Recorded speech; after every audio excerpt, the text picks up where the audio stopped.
Chris Newhan here, and I'm going to be going through the entire process of taking this character, whose name is Mad Pierre, uh, from drawing out the turns and all that stuff to doing a completed 2D grease pencil rig that will be similar to this character here.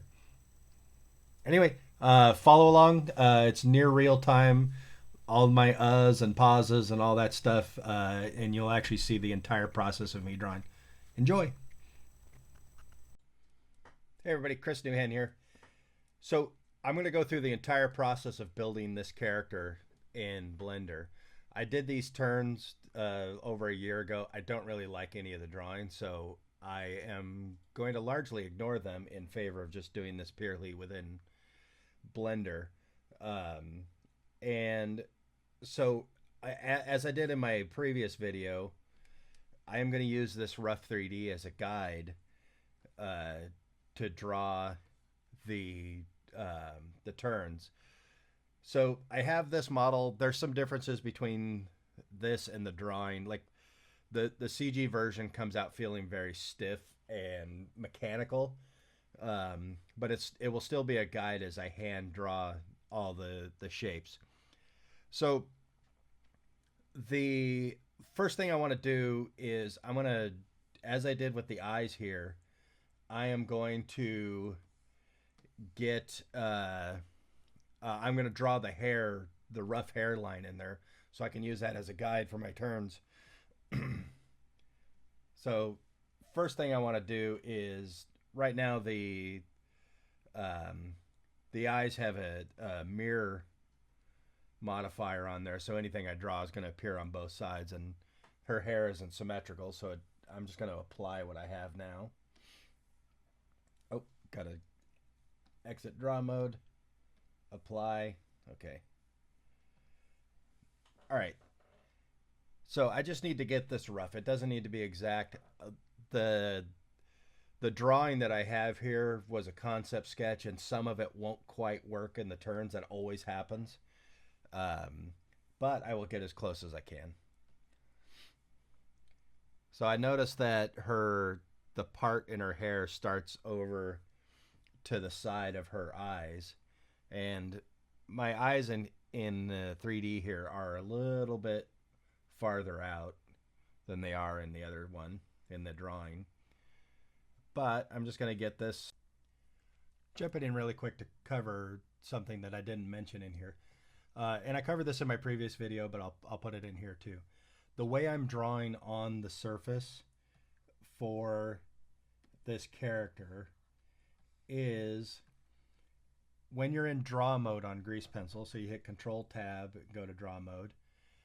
Over here where it says origin, you can change this to surface.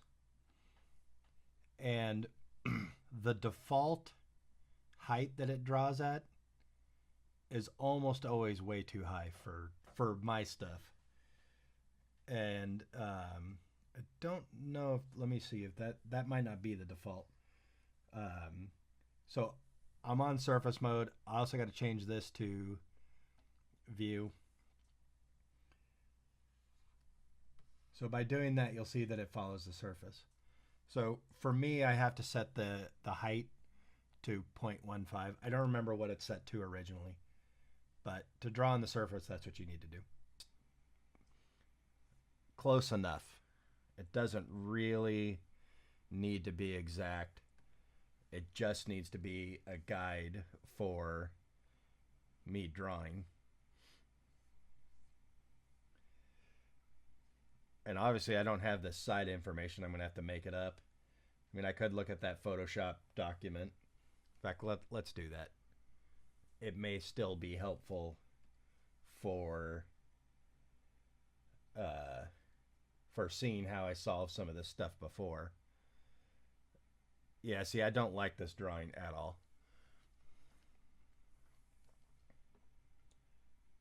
That happens. I think in general, for me at least, I tend to not like anything I drew more than a couple years ago. and in many cases more than a month ago. I look at stuff that I drew from a couple years back, and I honestly don't know why I even bothered posting it. I genuinely can't fathom why I thought it was good enough. So obviously we're missing the height of her hair, but I'll sort that out as I draw it. I mean, I guess I could draw in space above it, but I don't think I'll need it. I'm actually going to... One thing I should have done is make this hair on its own layer, just for ease of doing other things. Because I think I want to shrink these eyes down a little bit.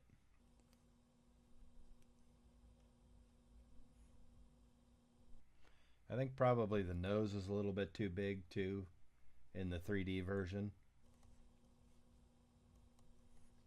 And let me shrink the mouth down a little bit too. All right, that's good enough. I moved all of the objects that make up this 3D model. Oh, got one more. Hit M, move to collection, and set the made it so I can't interact with it. Now, as I said in my previous video, I want to draw these characters with some perspective, but not a ton, and I might cheat it here and there based on you know, just appeal. Like, so right now I have this as an 85 millimeter camera for this camera view here.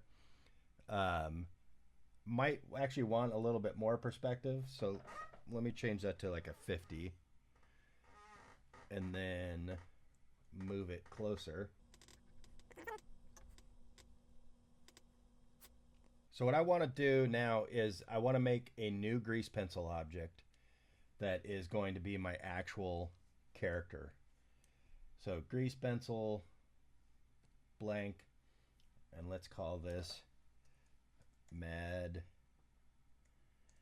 Pierre. The way I built this initially, the other character initially, I made a ton of layers with I had like a layer for each article of clothing and all that stuff, and the idea being that, you know, if I wanted to change it, I could just change that item. However, grease pencil started getting incredibly slow doing that. So what I'm going to do now is I'm going to do that still, because then it's easier for me to edit individual items as I'm trying to get the turn to where I want it to be. But eventually I'm going to merge those down into single layers. Well, you'll see how I do it. So I'm going to keep this view, I'm going to keep this view, the camera is not locked to the view. That way I can zoom into the view without moving the camera. So first thing I want to get is the body. Now I can go and do roughs of this, but there's really no particular reason for me to not go straight to the final line here, or an attempt at the final line, especially for the body. As I do the features, I may want to do roughs to try and just get them close without, you know, just trying to feel those volume changes as the thing goes around. But for the body, I actually use just one single line for the body, as opposed to the other features which have individual drawings for each position in the turn. For the body, it just makes sense. All right, so I made this body. I'm actually going to make this body underscore line, and I'm going to call this material outline. So that will be my material my outline material for all the objects. And now I'm going to go into draw mode. I want this drawing to always exist flat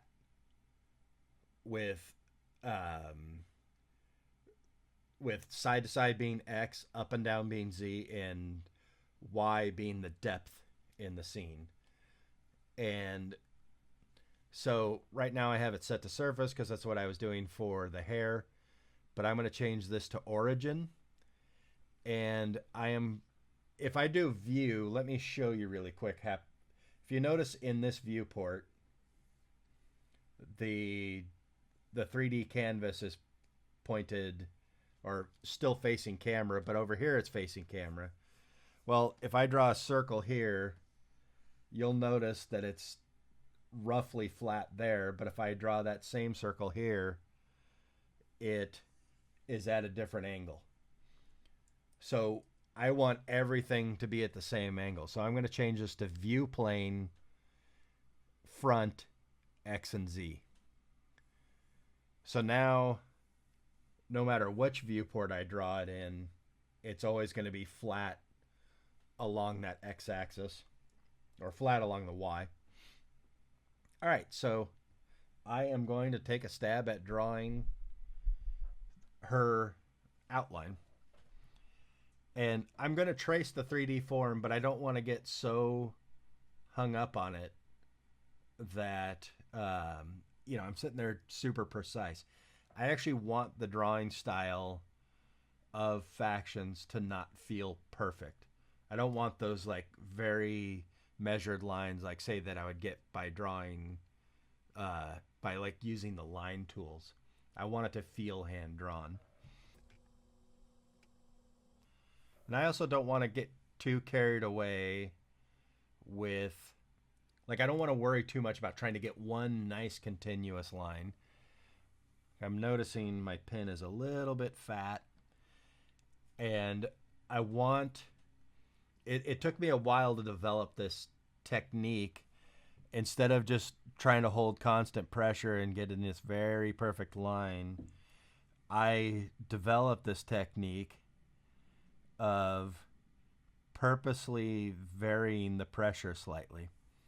It's something I saw guys like Jake Parker do, and it gives their drawing a more vitality, I guess, more liveliness to it.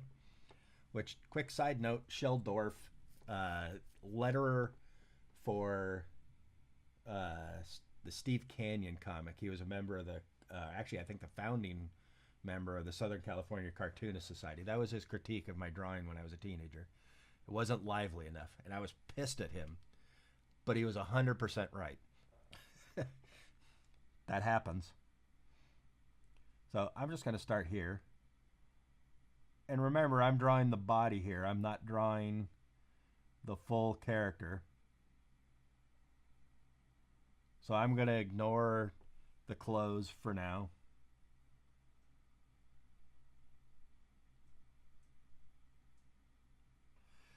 One thing that I absolutely miss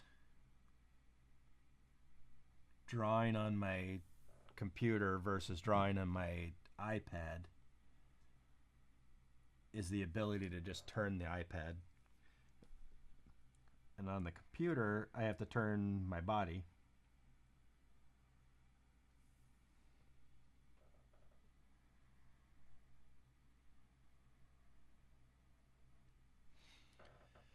All right, let's see if I can hide that really quick.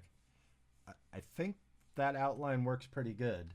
So now I'm gonna, I could create the fill right now. Actually, let me do it. I'll just show.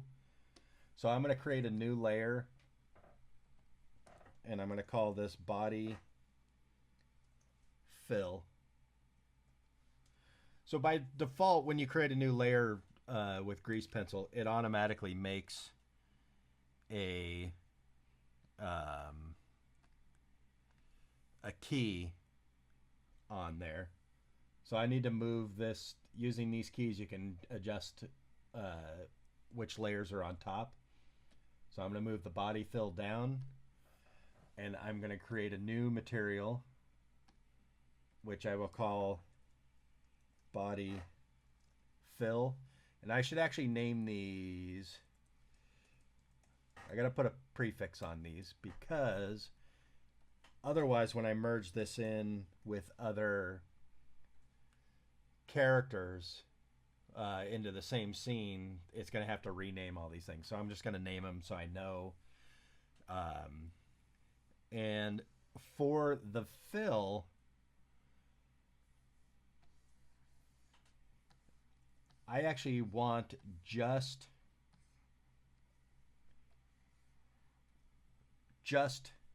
the color. I don't want a stroke. I just want color. And I'm going to sample the color from my concept sketch. No point in having to reinvent that. So now you'll see when I draw with this, it just makes the shape. And anywhere you lift up, it just ends up creating a straight line. So all I have to do now is come in here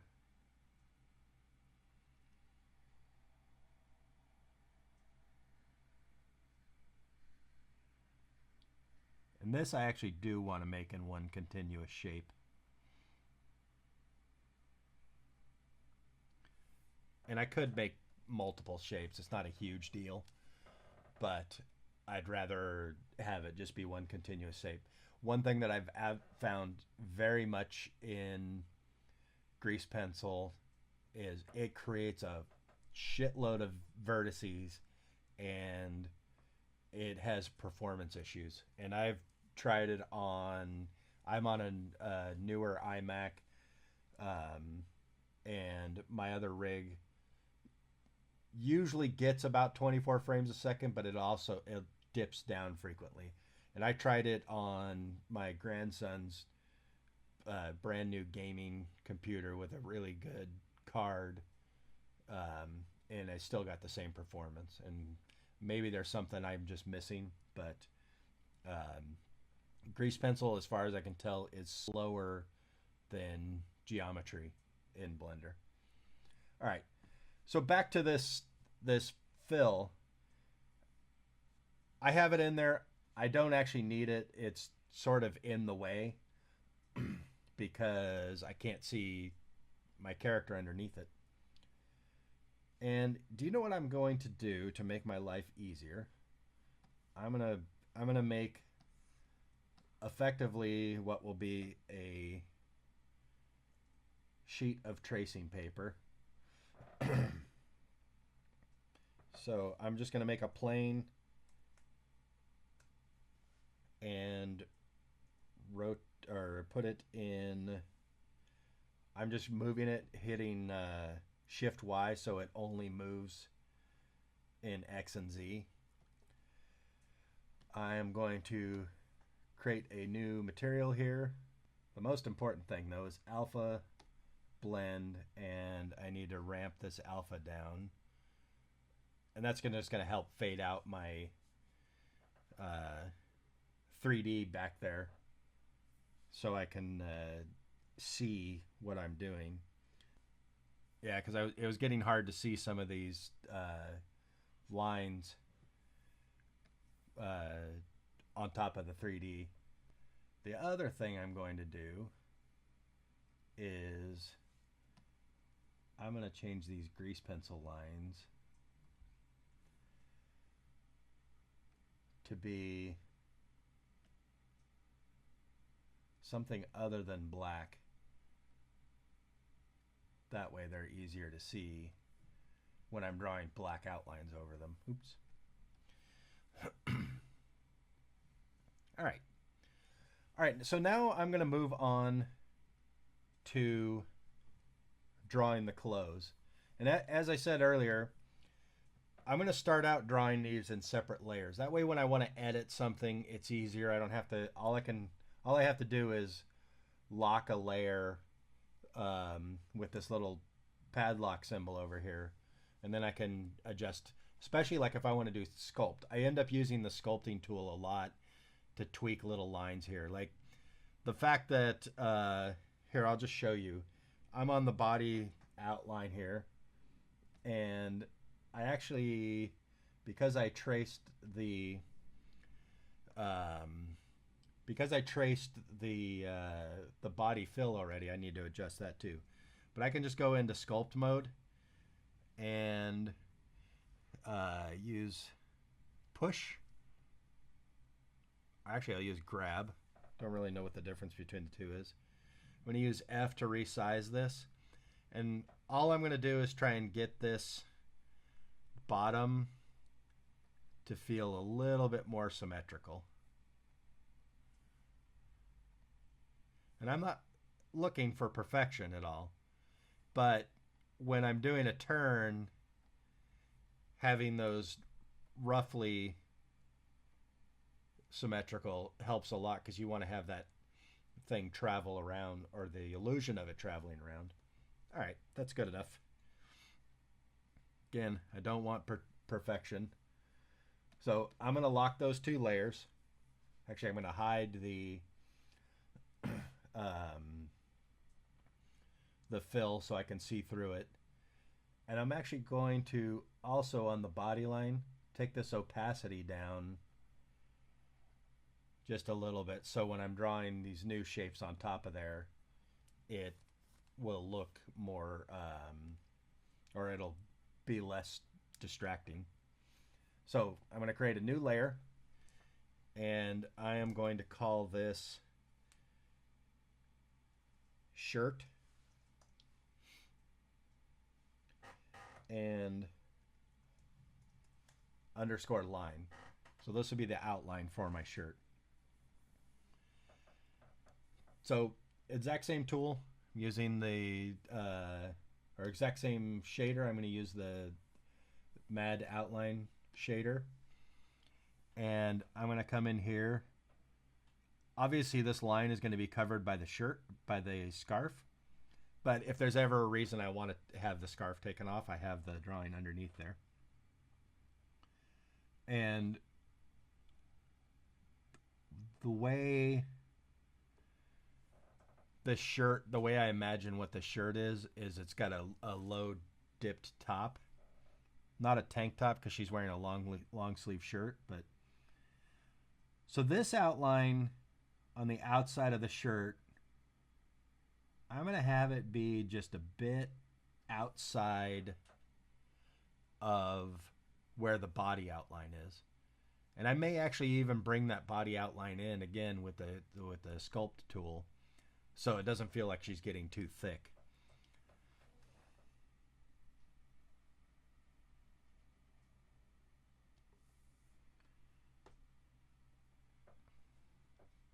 I'm going to undo that because I want to get some of that thick and thin like I talked about from varying the pressure.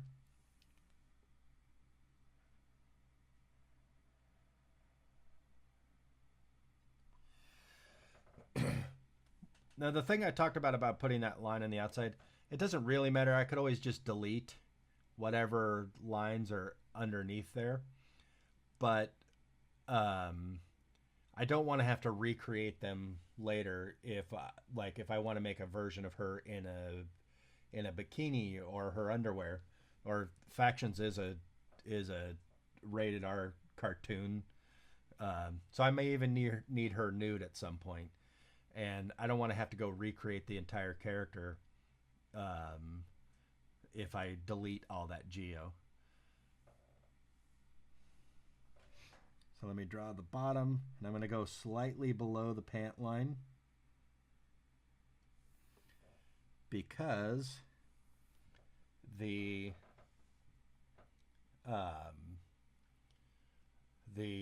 pant layer will sit on top of the shirt layer. And in fact, let me just go straight into making pants line, and let me hide the shirt line so I don't have to look at it. trying to get that thick and thin while going around a curve is a little bit tricky. And especially, you can see here, I have to kind of come in here and sculpt this line a little bit. Same thing over here, it gets a little wonky. Now, one thing that I've found with drawing like this, it's a problem that doesn't exist when you're drawing on paper, but it exists in digital, is you may be tempted to zoom in super close to figure out this one detail, but I've found that my perception of line thickness gets changed. And sometimes I end up drawing things too thick, too thin, because I'm used to seeing that line at whatever thickness on screen. And when I'm super zoomed in, that thickness doesn't represent the same thing in the actual space, if that makes sense. So I'm going to do the belt now, and I'm going to do the belt as a separate layer for now. Again, I'll merge it eventually, but I want to be able to do all these things as separate layers. So as I'm doing the turn, it's easier for me to deal with just that one part without having to worry about all the other lines, especially when you go into edit mode and you're trying to select vertices and whatever. Can't quite see her belt buckle.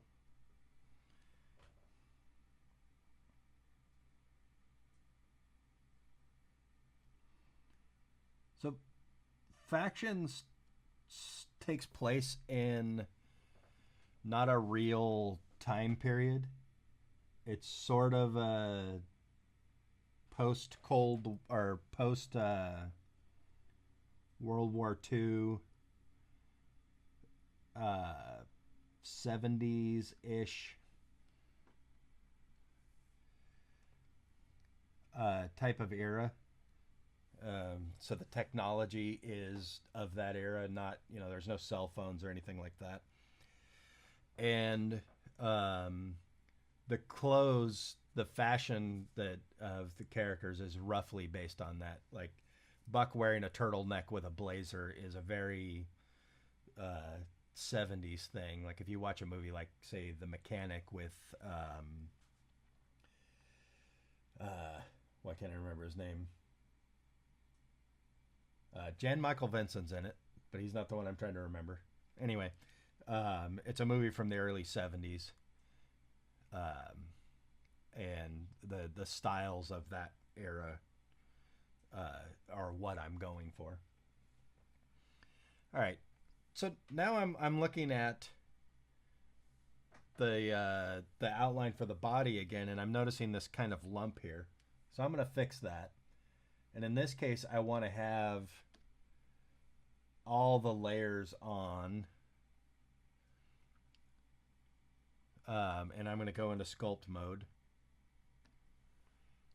and just flatten that out a little bit.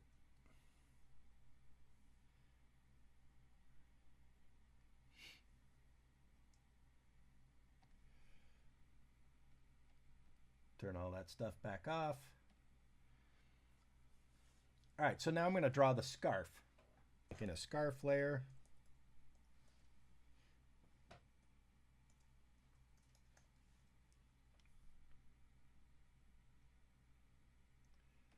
Locking all the layers below that.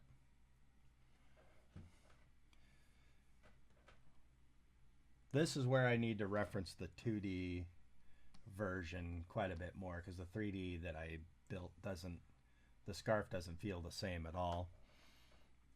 Actually, I'm gonna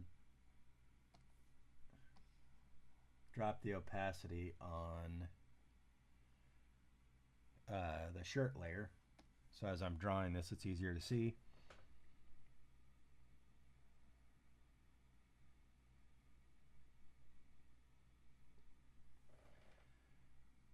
And the way I drew the scarf in this concept sketch, it almost feels a little bit more like a hood, which is not what I intend. So I'm going to modify it from that too. And I kind of want it to feel like it's wrapping around the back.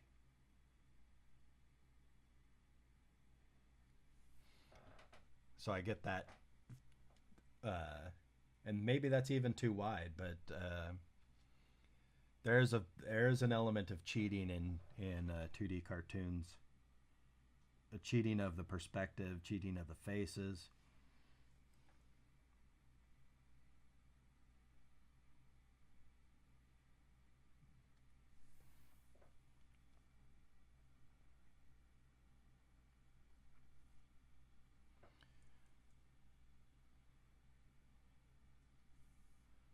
I want this to feel, because I'm working in a front view, which in general I don't really like working on the front drawing that closely, because it really, there's going to be very few times where you're looking straight on a character like this. It will happen, but it's not as necessary. Now I'm going to erase those lines so I can draw this knot. Now the 3D version of this knot is not even close to what it should look like. And I'm going to cheat a little bit of perspective into here.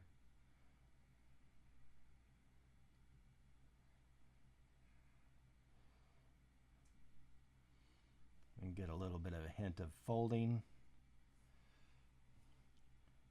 And then this one is coming from below the knot.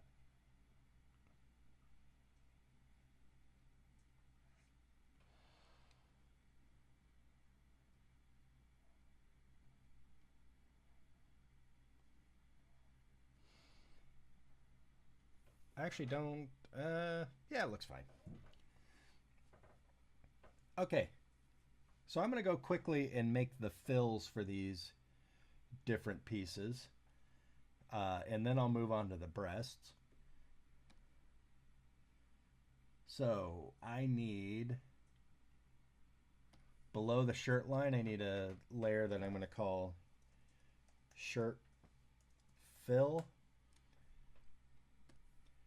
I'm going to make a new material that I will call shirt fill, mad underscore shirt fill. It is just going to be color, no outline, and I am going to sample the color straight from the art. Go back to my layer.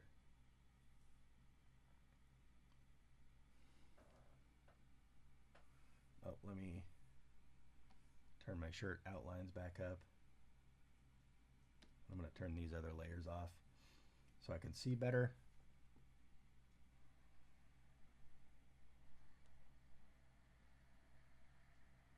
Oh, you can see that I missed. Now I could redo that line probably faster, but just to show, if I keep all these other layers locked, I can then use the sculpt mode to sort of bring that back in. And the reason I'm using such a giant brush for the sculpting is I can use the very edge to get subtle movements.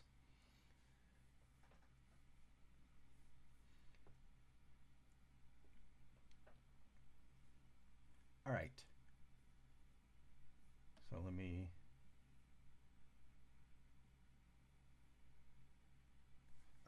get out of sculpt mode. Go back to draw. Oh, looks like I got a little bit of a gap down there at the base. Can just pull that out. Go back to draw mode. And we got that. So now I can make a pants fill.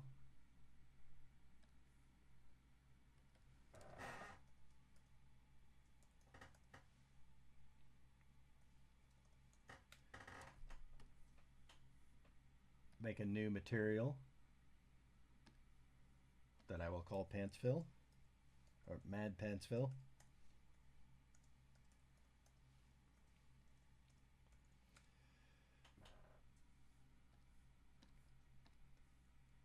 And I'm going to sample this color, even though it looks like it's black. I don't believe... Oh, no, it's showing up as pure black. I had thought that maybe I hadn't done it as pure black, but I did. So go into this pants fill, lock all the other layers. I need the pants line.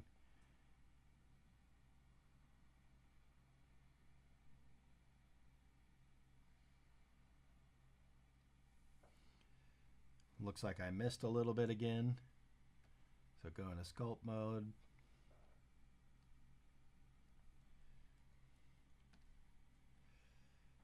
Okay, so I'm gonna do the belt now, which I gotta hide. It'll be easier to hide the other things. So belt fill is a new layer,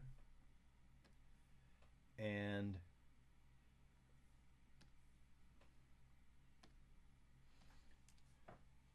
Mad. I could just call this accessories because all the blue is the same blue on her shoes, all that stuff. But I'm just going to call it belt. Who cares? As long as I know what it is. And this one's going to be just a fill. Sample the color.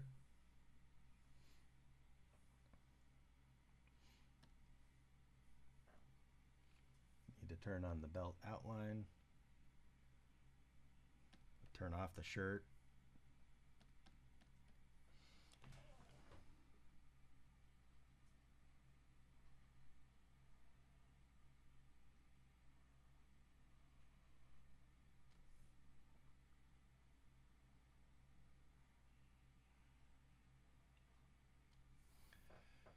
That one I let be 2 parts.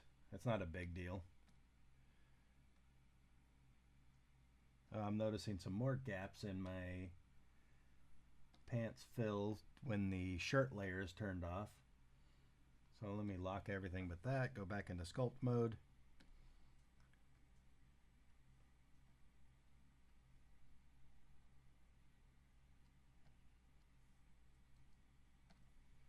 Oh, still there.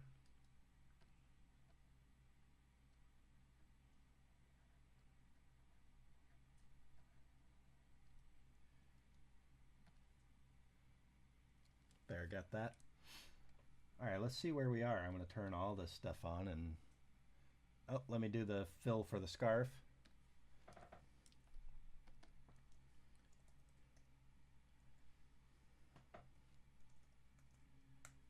And I don't have to name the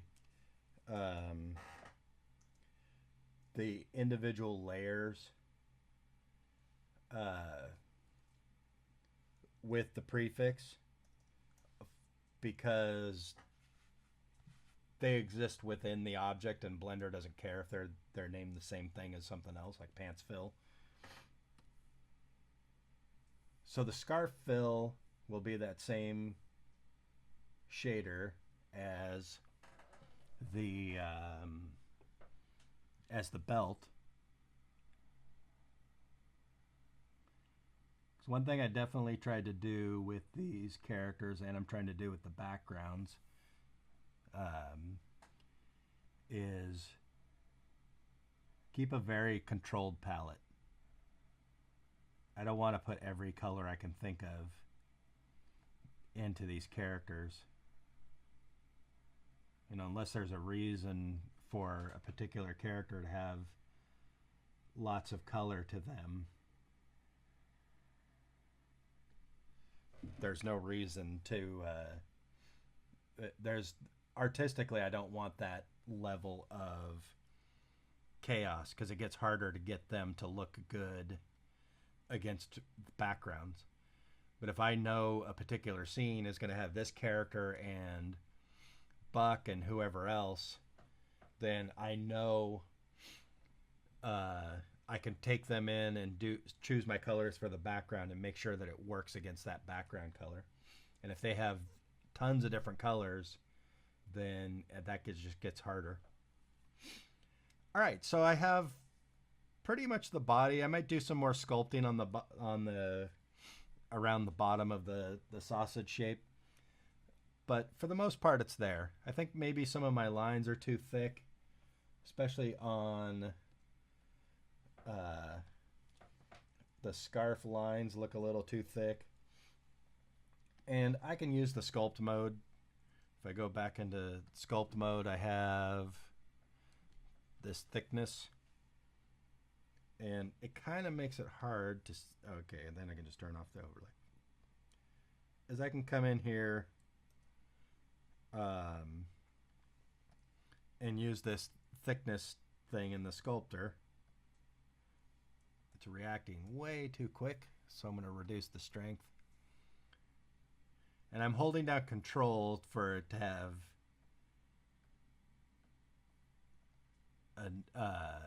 to reduce the thickness rather than make it thicker.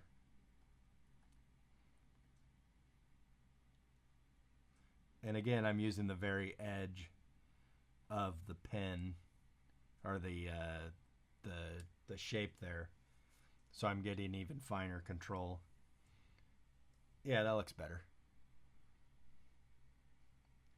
I don't want to have everything be the same thickness everywhere. And then I'm also noticing again that that some of my outlines are not exactly on, so I'm going to fix those. So the way I turned off, by default when you go into sculpt mode, you're seeing the line, the stroke that makes up the grease pencil object, and I'm just turning off this overlays. Yeah, see, it's edit lines. I suppose I could turn that off individually without, like, if I needed the other overlays on there, but it was making it hard to see, so I just turned them off.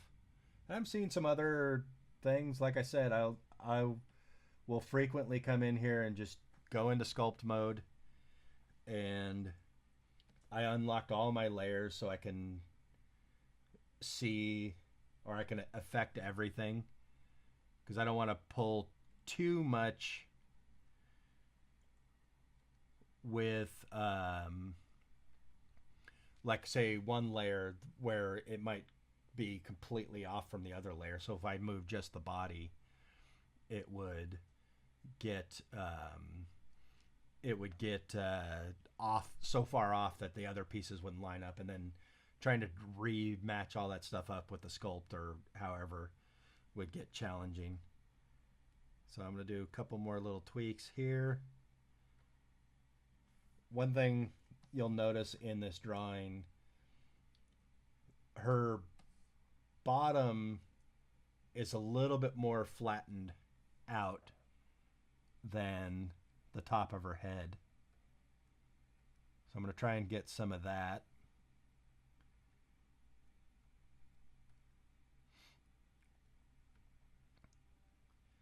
And she even somehow manages to feel slightly like she has hips, even though she doesn't. And I could try and get some of that, but I'm pretty happy with this. Now, the last thing on the clothes are the breasts, and I want to do those separate because like getting those to look good going around the turn are going to be a big challenge. And the other thing is as I rehide all these fills, I can actually hide all of this.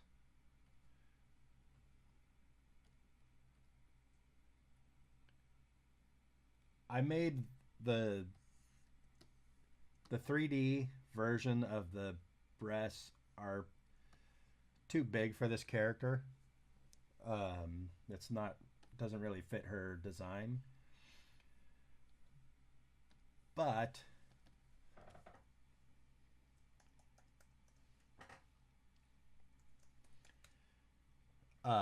they'll still work as a guide. So let me switch back to the outline material. Oh, I'm still in scoped mode. Got to go back to draw.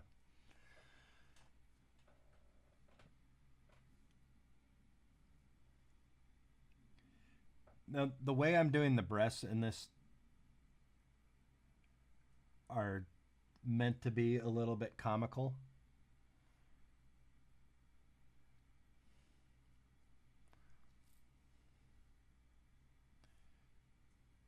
This is one case where I very much might duplicate, because this will be a challenge with my drawing skills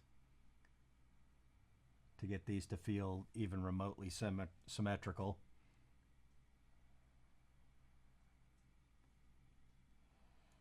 Yeah, I'm just going to cheat. I'm going to go into edit mode, make sure all of my other layers are locked. Shift D, X, and then S for scale, X to lock it to that, and then -1. And now I have my other breast. Although I'm not entirely sure I'm happy with that drawing. This is something that I'll definitely start roughing out.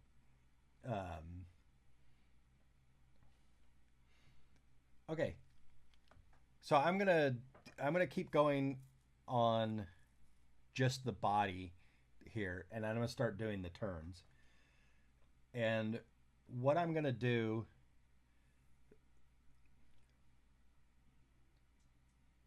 trying to think the best way to organize all this. Let me switch to doing the rough drawings for the turns. That way, we know where we're headed.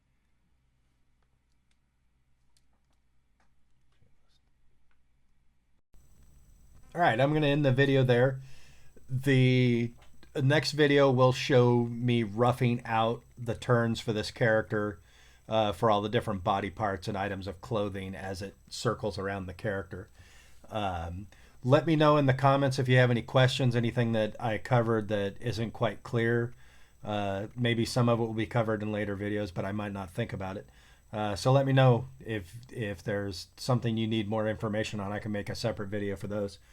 I will be going through the entire process for creating this character, from these drawings all the way to the end, to the rig.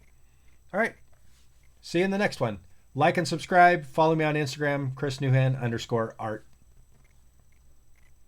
Chris Newhan here, and this is part 2 of me turning this character from a concept all the way to a finished rig like the one you see next to me.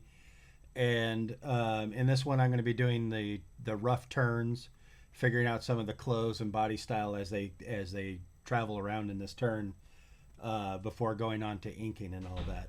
And one thing that occurred to me as through this video, I tell quite a few stories about working in this industry, and I thought it might be interesting for you, since I've been in this industry for 20 years. If you have any questions about working in animation, put them in the comments down below, and I'll try and answer them as I'm doing the next video, which will be out in a few days. Anyway, enjoy. Okay, we're back, and so you saw me go through the whole process of creating the clothes other than the outlines, or not the lines, the shirt lines. And those I'm going to wait until I've roughed in all of the turns. So I'm going to go through and rough the turns for the clothes. So I'm going to create a new layer. I'm actually going to move this all the way to the bottom. And I'm going to call this rough. I'm also going to create a new shader that I'm going to call rough.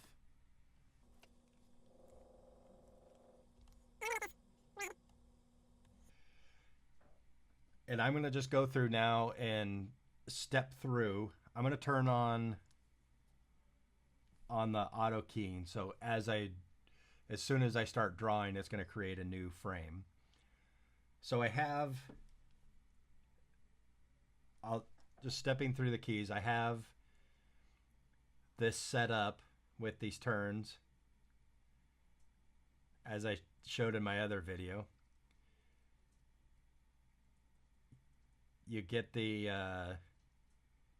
perspective shift using the 3D as a guide. So I'm going to just start with something simple, get myself in the groove, and just track this object. And one thing I can do too is in the other video I showed, I made these cubes to show center lines. But the scarf, the knot on the scarf is a good guide for the center line.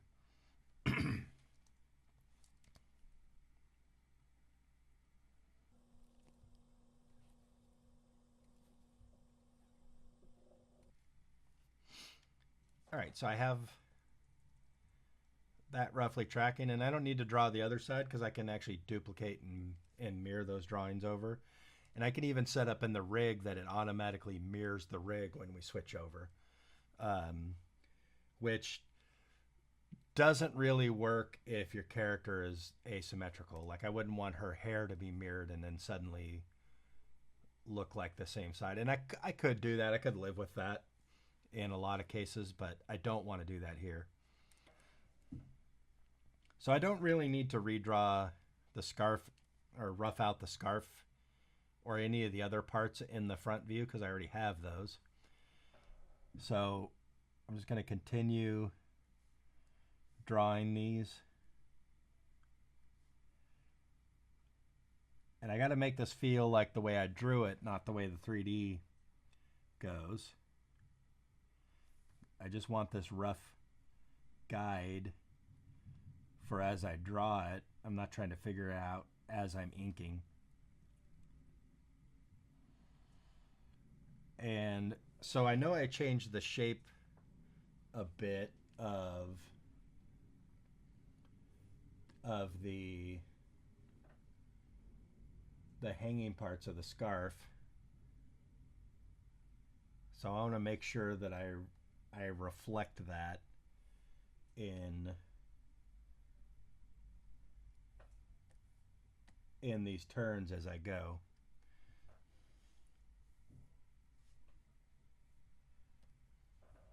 Yeah, so you see that this one is quite a bit flatter on the side than my initial drawing, and I need to make sure that feels consistent.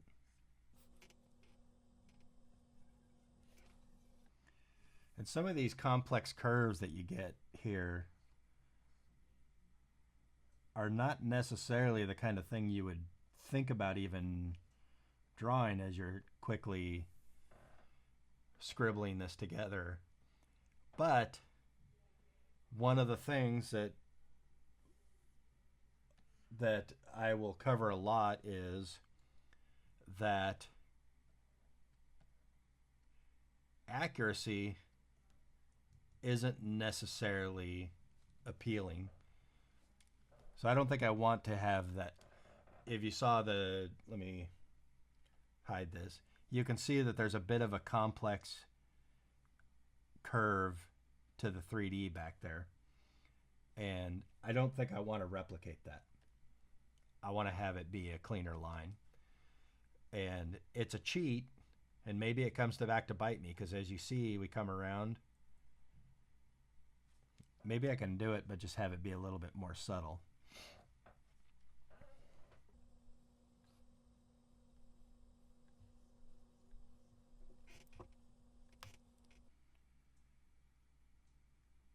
So now I'm not getting any of this line past the knot.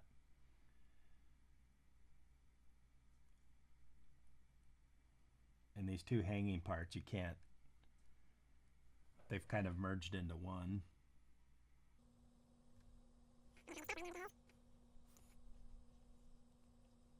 There's a little tiny bit of that there. All right, so there's the ruff for the scarf. Oh wait, I didn't draw.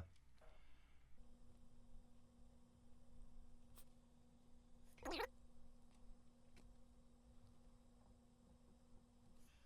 think I need to hide these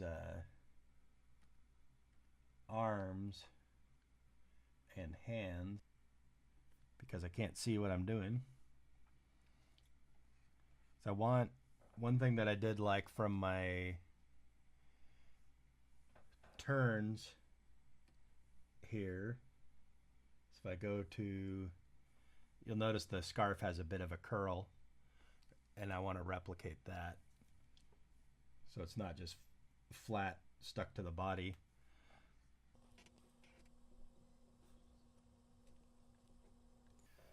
Now, one thing I'll have to consider as I finish this up is what are the height of her arms?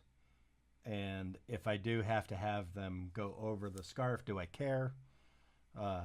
It's something that I'll have to figure out.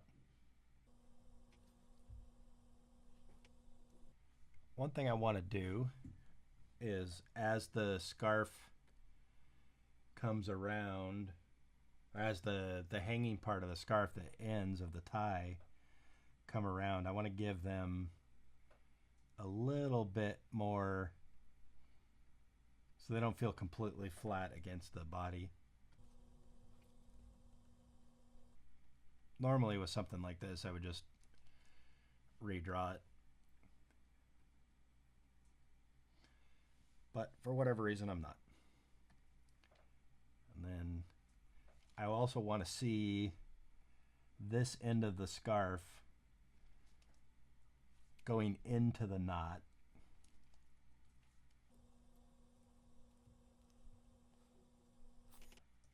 All right, so now I'm going to work on the breasts in this ruff.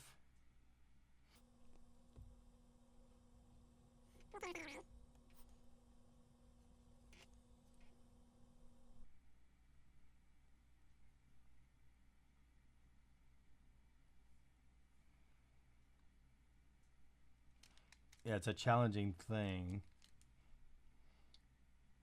because it's a challenging shape to draw from all these different angles.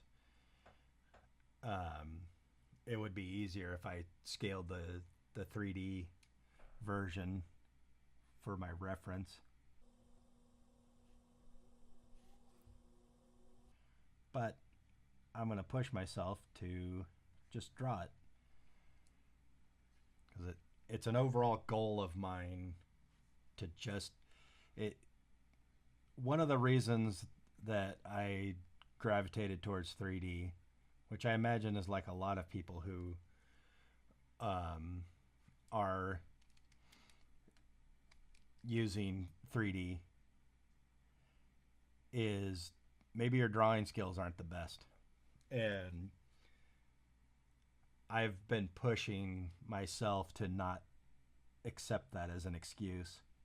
So I've spent a lot of the last couple years pushing myself to not be satisfied with my current level of drawing skills. So we actually got the boob coming out in front.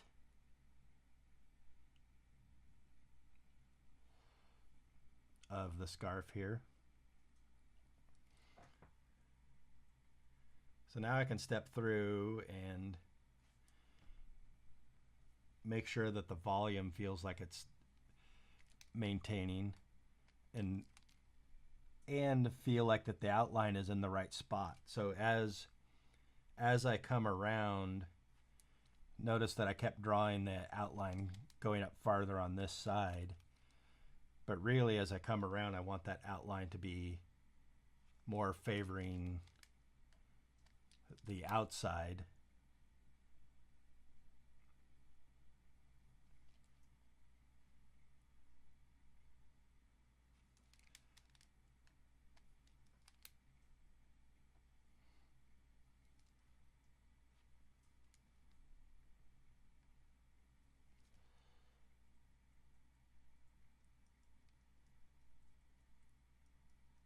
That's a good start. I think the screen left one feels a little big at times. Like here, it definitely feels a little big.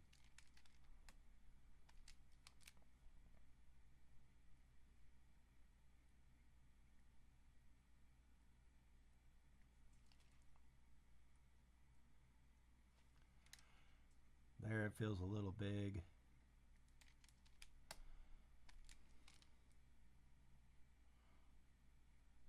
I think I was following the 3D too much.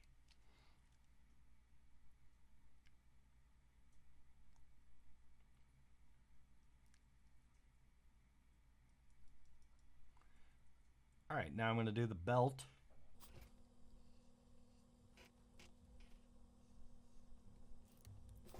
Drawing a very clean oval like this is probably the hardest thing for me at these weird angles.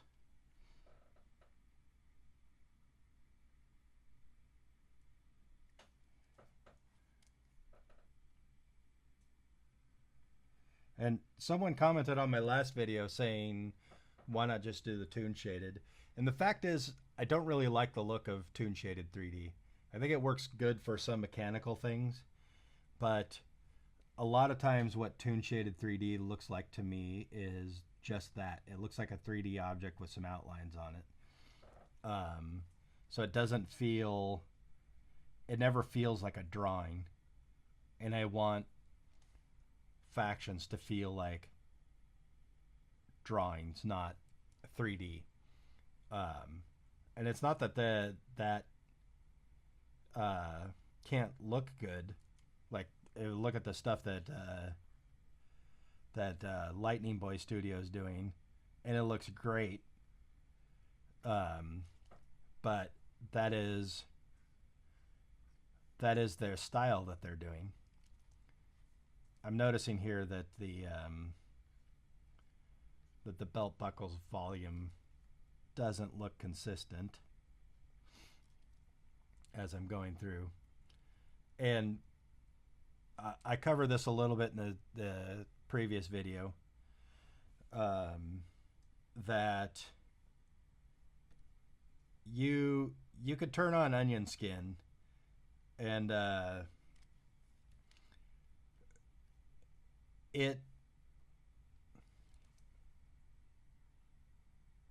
problem with turning on onion skin is you don't look at it the same way. Whereas if I'm stepping through these drawings, I'm seeing the shape jump over and over. And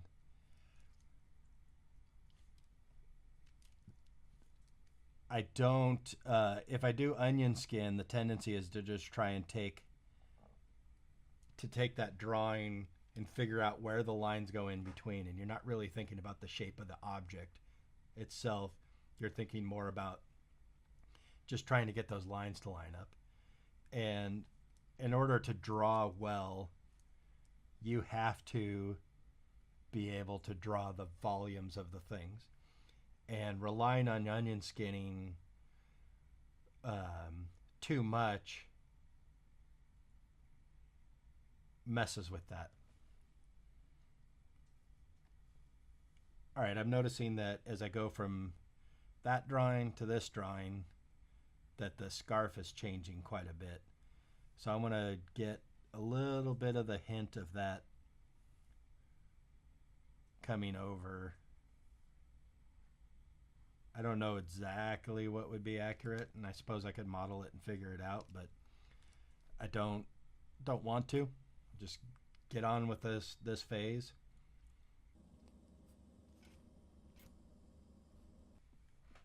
And I'll keep saying this over and over. I'm not looking for 3D perfection. Like, I look at this 3D model and it drives me nuts because it looks so mechanical. And it has some appeal, but it's definitely not the look I'm going for. The original version of Factions, which I've actually taken off of my channel, even though I think the shorts are funny, And comment below if you want me to turn them back on. I'll turn them back on. I took them off my channel, but they had a very different look. They were everything was very square, and I used to really like it, but I don't anymore. So there you go. That's just what just happens. It's in that same vein of where I honestly don't know. I don't know how I liked some of the stuff that I made enough to post it. I've actually been taking all that stuff off my Instagram. Initially, I wanted to have, I wanted them there as a record so I could see how much I've progressed. And I'm realizing I don't really need to rough this belt. I think the actual belt is a good enough guide. I'm better off spending my time roughing the nose and the ears in, because the nose has the same issue that the breasts do, in that I got to figure out where the outline makes the most sense to go.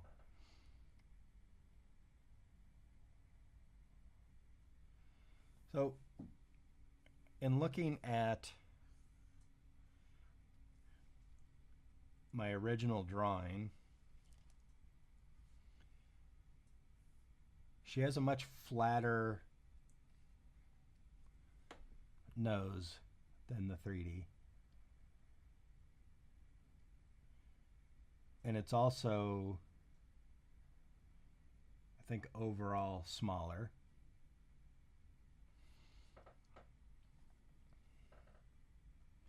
So as, just really quickly draw this, and you may have noticed this with the breast, but from the front view of the nose,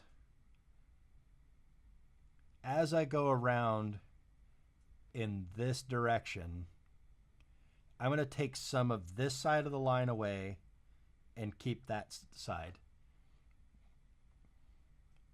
That way it's not the exact same drawing. It feels like there's a perspective change going on. So the next drawing might look more like that. It will never go away completely. Like I could do it like that, where it goes down to nothing on that side. But that's really not the way I've ever been drawing these, so. A little bit less on top. On that side. A little bit more on top on that side. Got a little bit square there, but I can fix that. Keep going. A little bit more on top. That might be as low as I go on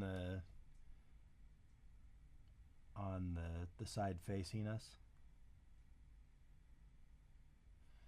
But as we come around the corner, I want to start using that line to hint that the nose is protruding a bit. So I don't think I need to draw the eyes, because I have those in pretty good rough. But maybe I want to explore their shape a bit. And in some cases, I have things like the complete profile of these characters don't really look good. Most of the time, I will probably, if I'm doing a profile, I'm going to cheat them slightly 3/4 towards camera, either here, or some cheat in between.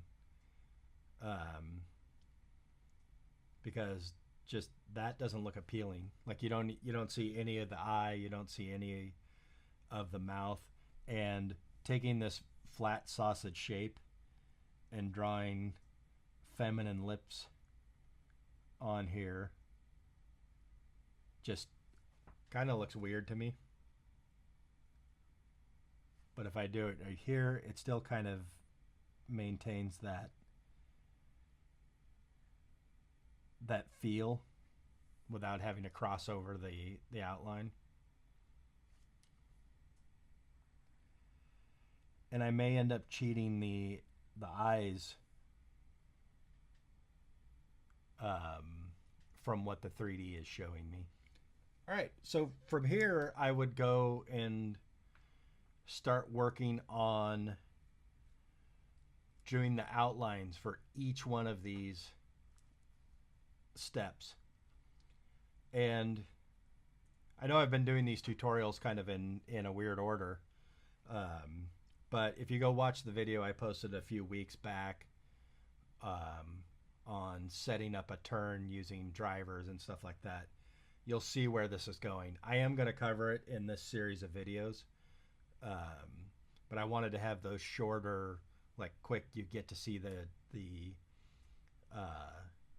you get to see the results quicker, so you could use them as a reference video. Oh, how do I do this part? I can just watch that.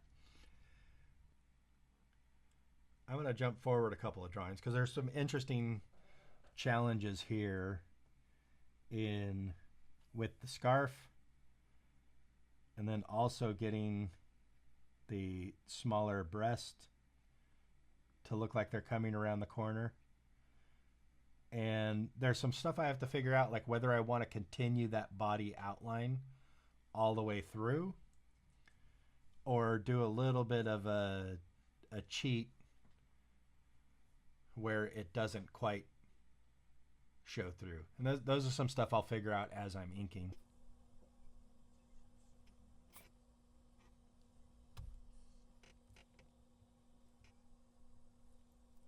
Lost a little bit of volume there.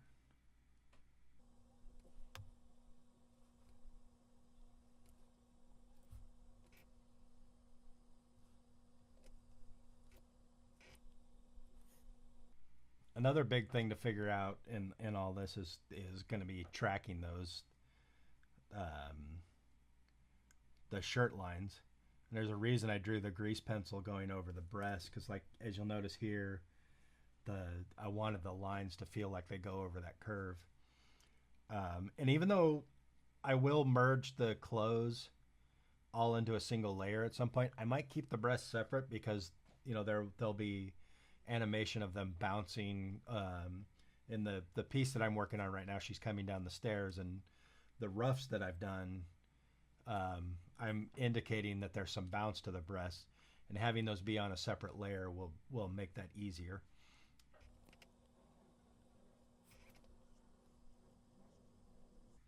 I think that's probably a good point to have this outline be it completely in front. One thing that I started doing on these characters before is always indicating a little bit of a shirt wrinkle in the back.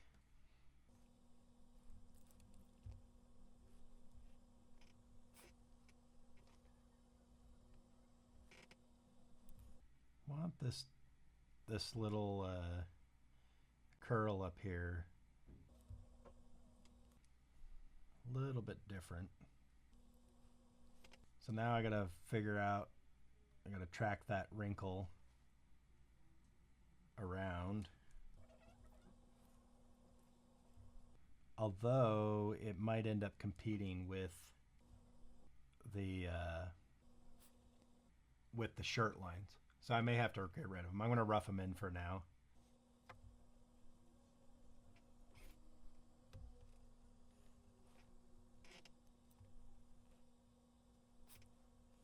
So this complete straight back view, kind of like the complete side view, or even the complete front view, will probably end up being pretty rare to ever have on screen.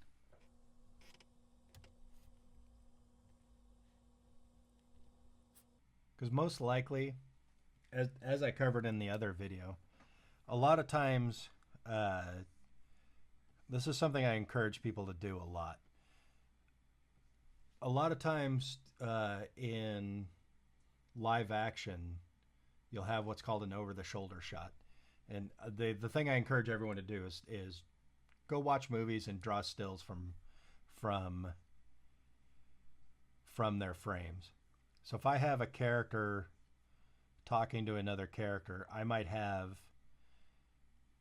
a shot where you're looking over the shoulder of the person that our character's talking to. And you'll have them just slightly off of a front view.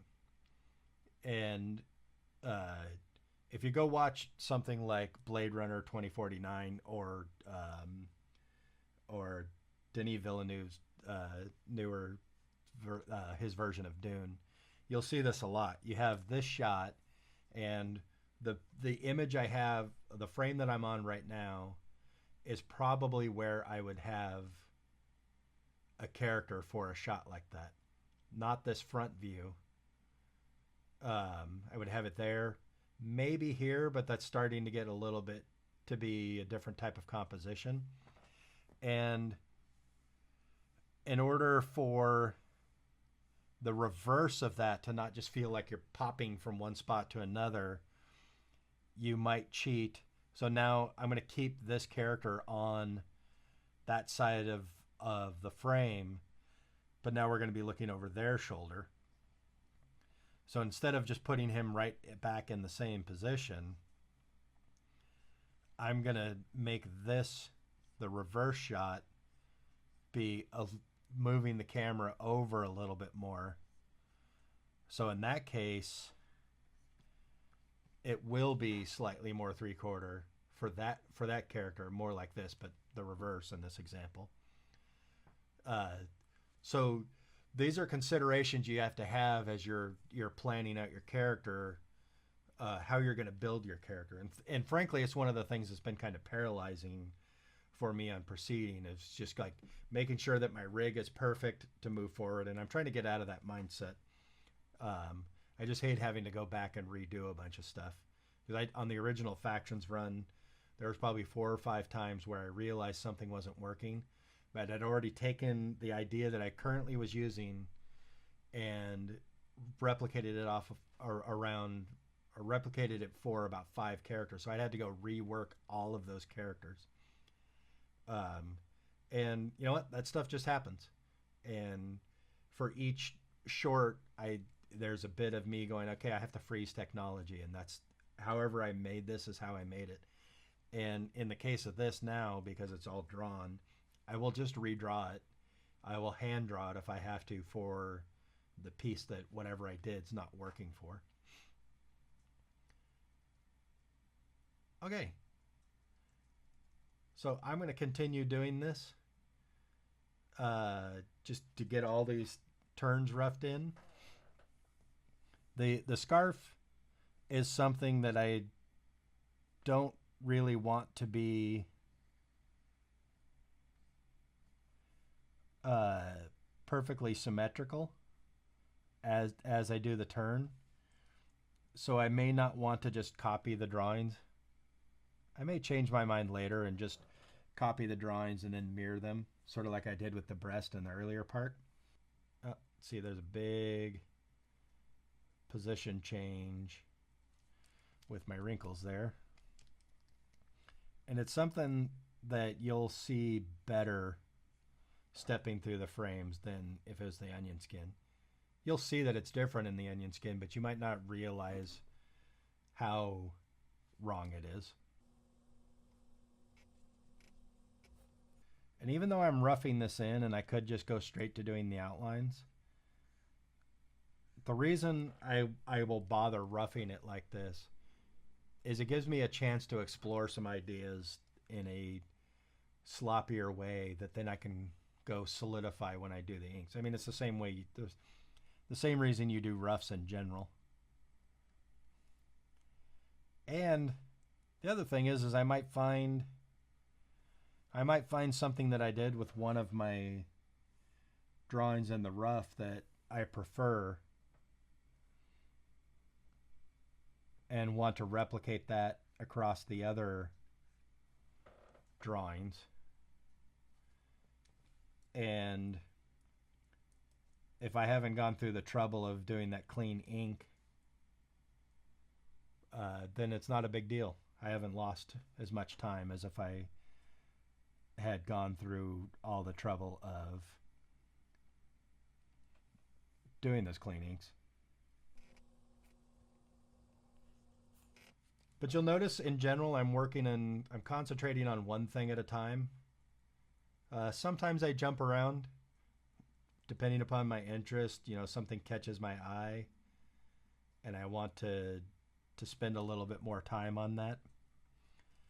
Um, but in general, I will concentrate on one aspect at a time. Because, like, I noticed that the breast is starting to peek through on this side.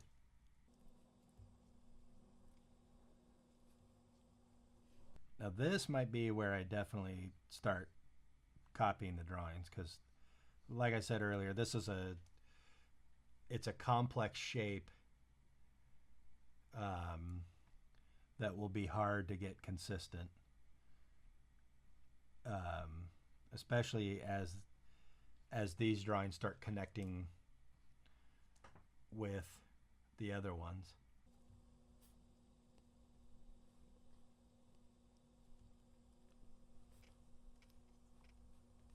But as I've said many times, my goal is to not get to perfection.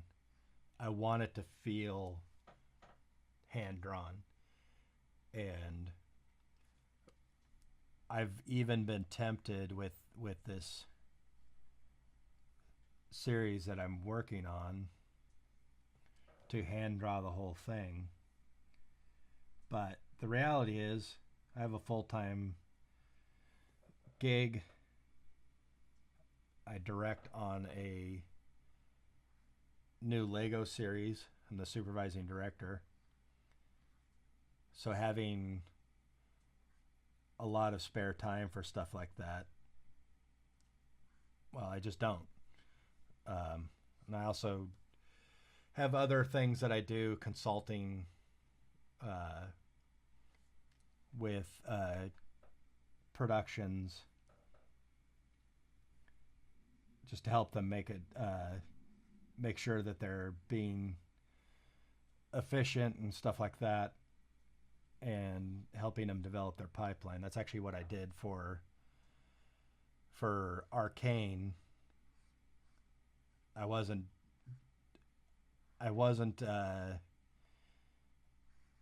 really doing anything in a creative capacity. So I do that kind of work. So doing my own projects has been quite a bit of a luxury. And frankly, I haven't had much motivation to do it lately.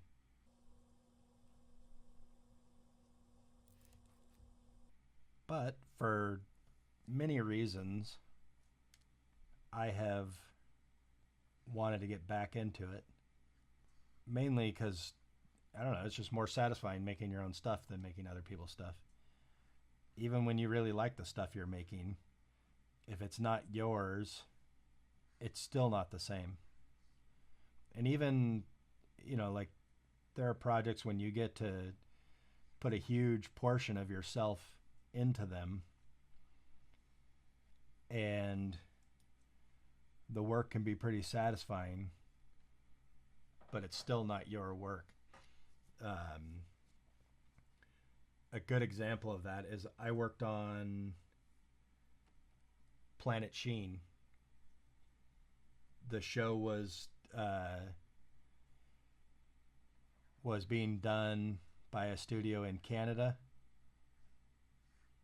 I mean, most of the work, or the pre-production, was all being done here in California at Omation, but the show was very behind, and I got called in to take over the show and fix it. And I had a degree of autonomy on that show that will probably never happen again. Even on my own, even if I got my own show greenlit, I probably won't have that level of it all being up to me, that I had on that show. And it's not a good show. That's the funny thing. It grew on me, but it's not a great show. And uh, but it was very satisfying to work. I got to voice direct for the first time. I got to be in a significant amount of creative control over the boards. I mean, we did have directors, and we had our supervising director, um, Florian Wagner, um, who at the time worked at Bardell. I think he's at Rainmaker now. Um, he was the on the ground director for it, and the two of us got to work uh, together on that and turn the show around. I did quite a bit of writing. We had a writer who's a fine writer. But he was in the middle of working on another show, and Planet Sheen wasn't his primary gig, and so a lot of times there was stuff that just kind of fell through the cracks, and I had to fix a lot of things. And when stuff wasn't oops, looks like I'm drawing the front view again. Got some volume issues here, but yeah, I even ended up being working with the composer to shape the music, and several of those people I'm still friends with today. Mike Tavera, who's the composer, and Florian. I'm still friends with all these people. All of that is to say that I want to get back to that level of creative control on something, and Factions is that for me in many ways. It's something that,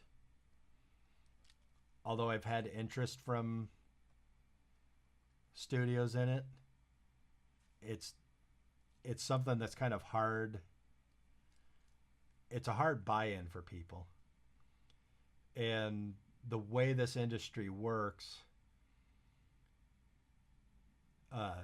Factions is a spy show, and frequently this industry doesn't like to do things that exist in other places. Even though in live action, if you go pitch a show about a doctor who doesn't follow the rules, even though there's 50 of those,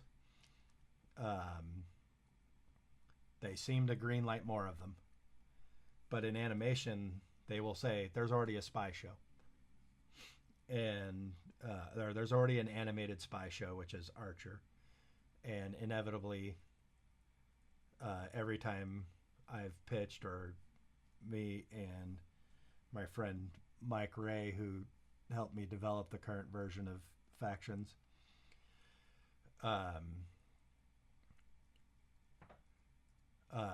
every time we've been in a pitch, someone will mention Archer. And I have answers for why it's not the same at all, but it always comes up. And, that's just the nature of the industry.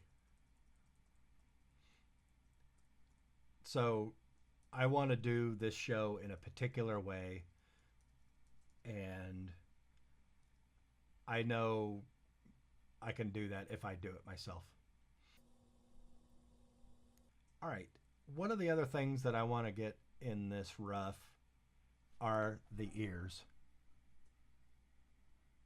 because I always have a challenge drawing the ears in the correct perspective.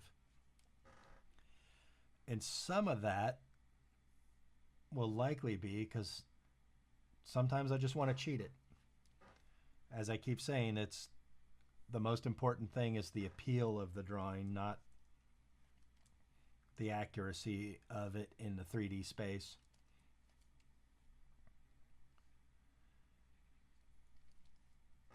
For instance, as I get into these side views,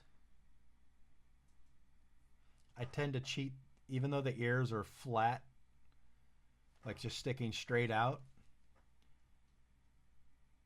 As I get into these side views, I tend to cheat them to be slightly backwards until it crosses the other line.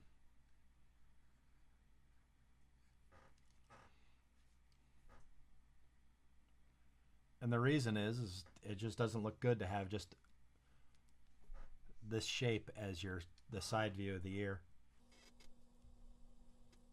The original version of Factions, everything was very square. I think I said that earlier.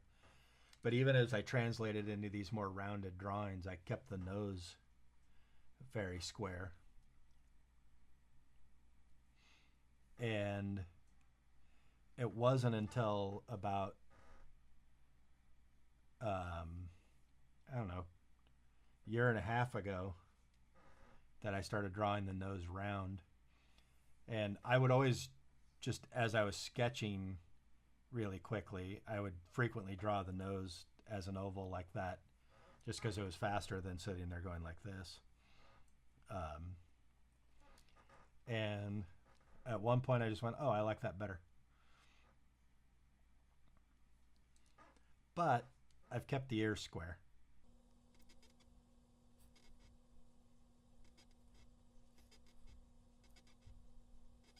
Again, this is probably something that I will just duplicate and mirror rather than draw each individual one. But then again, I may not. Sometimes these decisions come down purely to whether I'm bored or not with what I'm doing. All right, I'm going to call this video done. In the next one, I will ink up all of these and color it in and show more of that. Thank you. Hey everybody, Chris Newhan here, and today I'm going to be doing the inking and fills to get to this point in my character's turn. And I'm going to be fast forwarding through a lot of it because a lot of it's pretty tedious. I do stop at a couple of points and talk about some of the things I'm thinking about, and I'll slow it down there. Enjoy. And the big chore here, unlike doing the roughs, is going to be just making sure that those lines look completely clean. So if I hit play, like right now, that as this thing goes around, it feels clean, like none of the lines are dancing around, like the shape's doesn't feel like it's changing from frame to frame. So I could probably turn this off because I have my roughs here.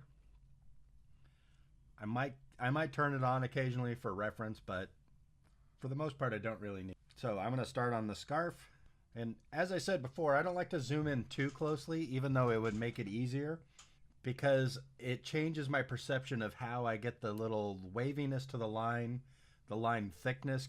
It changes the perception of that, and so I don't like to get too close on a digital paint. All right, so I'm going to start on that second line, go back to my outline, and one thing I'm going to do really quick is I'm going to take the opacity of my rough layer down, just so it's not too distracting. As a scarf line, got to unlock that, and I'm going to lock the rough so I don't actually erase that when I'm drawing on it. So I want to try and get some of this thick and thin, which that looks like I'm getting a little bit of a weird wiggle, which seems to happen sometimes with grease pencil. I get just a line that doesn't, it feels like it's jittering.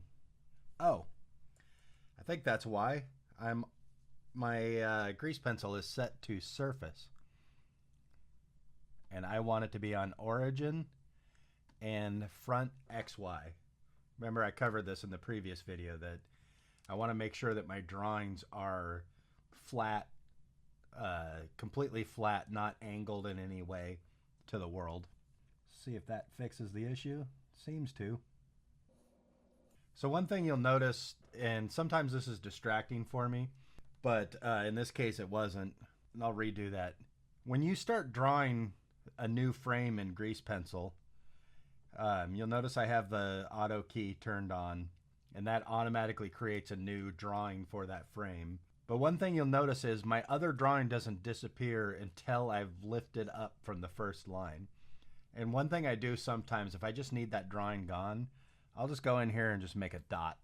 And then I'll put it somewhere where it doesn't matter, like underneath one of the lines.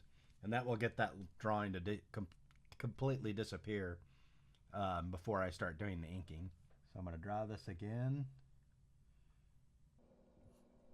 So I keep harping on this. I don't want that like mathematical precision line. Like if you look at something like, say, Dexter's Laboratory, it's got a really cool style with these thick lines that are very carefully made. And I don't want that. I want a little bit of an uneven drawing. The most important thing in this process is going to be stepping back and forth and making sure that it feels like a continuation of the drawing on the previous frame. I got my insertion point here where the cloth goes into the knot. I want to make sure I get that. And I want to give this knot a little bit more interest than is there in the rough layer by just giving it like a hint of some unevenness to it. And then this part of the scarf comes out from underneath the other parts. So I'm noticing my drawing shifts quite a bit. It also, my line looks a little bit cleaner. And the thing that I'm noticing is this kind of long straight part and then it cuts in rather than sort of a continuous roundness. Get a little bit more feeling of hand-drawn look.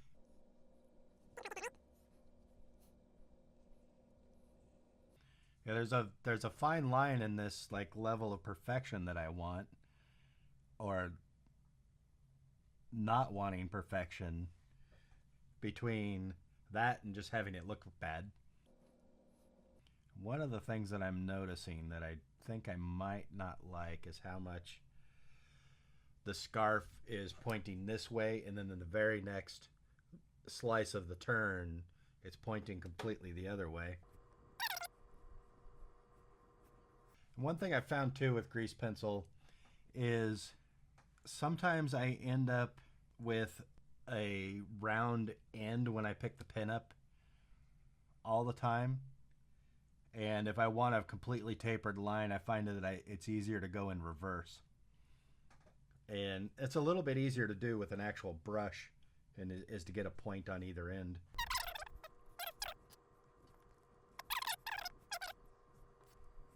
And one of the things that I've found for getting this uneven line style is having uneven speed. Like I'll go a little bit faster at times and slower at times. And it's kind of a weird thing to do because it's sort of like forcing myself to draw weird. I don't know how else to describe it, but it's something I have to practice a little bit. And I haven't been drawing like that much lately. So I feel like I'm a bit out of practice. I think that looks pretty good. Just have to keep going and see how it all looks together. So I did that same thing, just placed a dot to get the drawing from the previous frame to disappear. Again, I'm adding that little dip in the top that sort of feels a bit like a fold. And one thing looking at this, I noticed in my roughs the two lines got farther apart. the two hanging parts. And part of that is because the 3D was very quickly made, and I'm gonna have to do some more design work as I do these. Here's a point where I start out gets a little too thin for my taste. So I'm gonna undo and press a little bit harder for that initial push.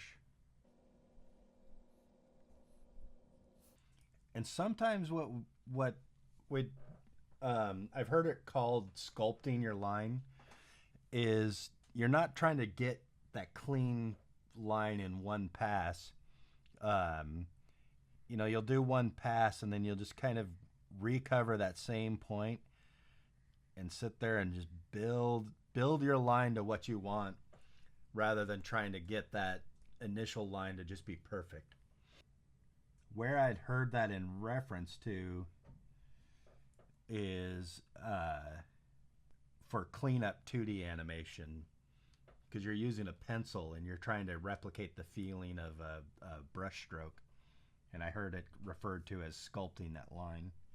So as I said, I'm going to try and get this line a little bit closer.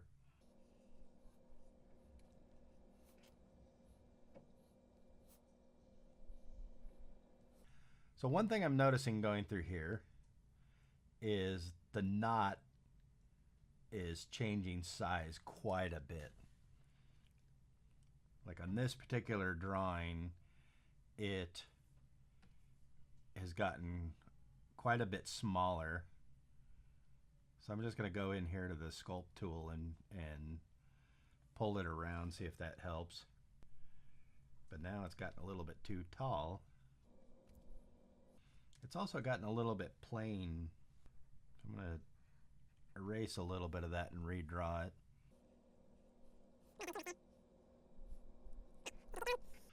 But I am noticing, and some of this might be the perspective, that the height of the knot on this frame, and I can unhide my 3D reference. It's actually in the reference. It might be the perspective that's making it do that. So one of the things that I used to do when I would draw stuff like this is I would make my lines very fast. And part of the way that of doing this thick and thin is that I forced myself to draw slower. And I think the reason why I would draw fast is because you could get this cleaner line. Like if I draw like that, like I get longer, smooth curves. But since I'm not after that, I don't want to do that. And some of that I got from observing someone like Jake Parker drawing and seeing how they got that look. And I'm not trying to replicate his style. His style's a lot more wavy than mine. But it was just something there that caught my attention, and I guess I'm replicating it to a certain extent, but just not completely.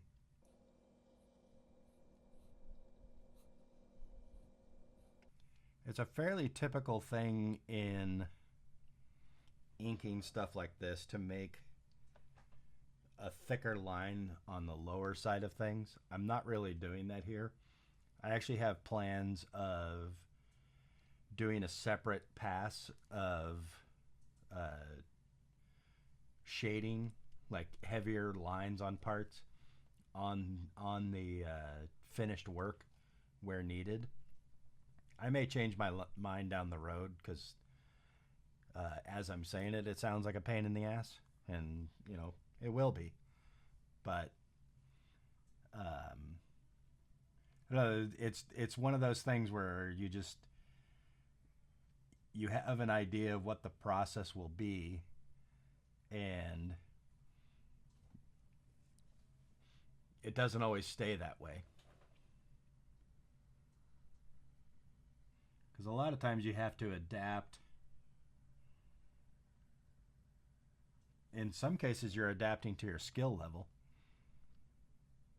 I have stuff that I'm decent at. I'm generally frustrated with my skill level at all times, and But there's stuff that I'm decent at and stuff that I'm not that great at. Like drawing perspective, like buildings and stuff like that is a good example. I'm okay at it and I can do it, but my interest in it is very low in going through the process. My interest in being good at it is very high, but especially on a solo production, you have to choose your battles, what you're gonna spend time on, and that's actually true with a full production on something like a TV show. We have to choose our battles all the time. We have to think about where we want to spend our money, and it's the same thing when doing something solo. You have to choose where you want to spend your time, and I would rather spend my time on the story, the acting and the animation, and just thinking out what the shots are and all that stuff, than drawing a bunch of perspective drawings, which can be pretty time consuming for the backgrounds. That's why I choose to do 3D, even though I'm making effectively a 2D style cartoon. All right, making my start dot again. And I'll be doing a video soon on how I'm producing these backgrounds, which I think a lot of people would be interested in, especially with the popularity of Arcane and the fact that I'm using a similar type of process to what they did. And the other thing that I've been working on a lot is using texture brushes within Blender, because I wasn't really finding any tutorials that really explained it in the way I wanted to understand it. All right, so I'm turning on the body layer because I want to see where the scarf would be going behind it, because I want to fill in this black. And one thing I'm noticing too is actually this line is not really lining up with the body line, but I think I'll actually sculpt the body line to fix that, because it has quite a bit of a wave in there. But the other thing I want to do is make sure that the height of this little curl at the end of the bottom of the scarf is consistent. So I like where it is there, so I'm going to have to fix that part right there. So I'm going to go to sculpt mode and just pull it down. And this might be a good place to use onion skin just to see where the other one is. Yeah, see, that helps a lot in this case. Except now I've made this drawing really pretty janky. So I'm just going to go back to draw mode and erase that, and then turn onion skin back on and just draw it.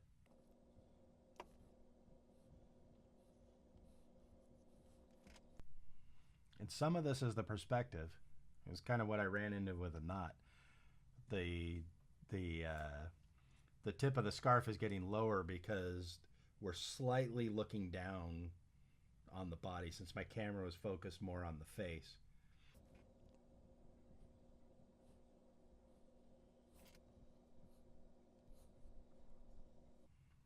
I think it's a fairly common thing for people who want to make a short film or anything like that, any personal project, to just throw everything they can think of at it. Meaning, like, if you have an idea for a space battle, you're going to put that space battle in there, even though you have this whole other battle. And that's a story temptation too that is worth trying to wrangle a bit, is the temptation to just try and do everything in your story. And with a short film in particular, especially as you're learning, that you really concentrate on simplifying the idea. Like right now, and I'm someone with a lot of experience doing this. I mean, I put out, I don't know how many, like 40 something short films on this YouTube channel at one point.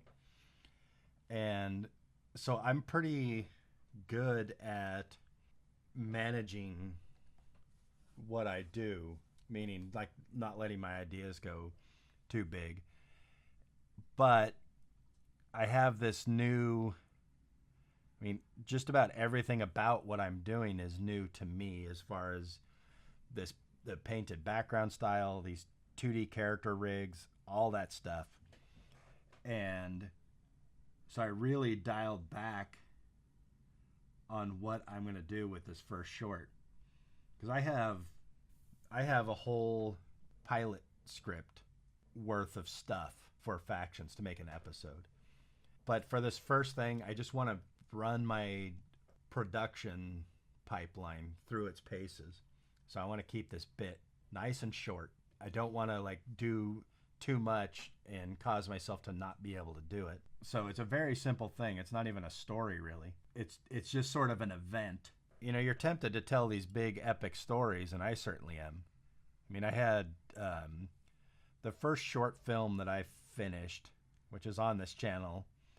It's called A Curious Bit of Scrap. It's really cute. All I look at now when I see it is all the flaws in my production, but I finished it in 2004. I had a feature's worth of other shorts ready to go, and I just started getting burnt out from doing it. And so you have to pace yourself and keep your goals realistic. And in reality, with factions, which is what this character's for, I do have similar goals. I completely in all earnestness at times have planned on animating my entire pilot myself. It's one of the reasons why I've decided to go with a lower frame rate. I'm doing on threes most of the time. It's the way I've been doing all my tests lately. You know, I've been watching a lot of Studio Ghibli, which I had never watched before because I wasn't into anime at all. And I just kind of lumped all that stuff in together.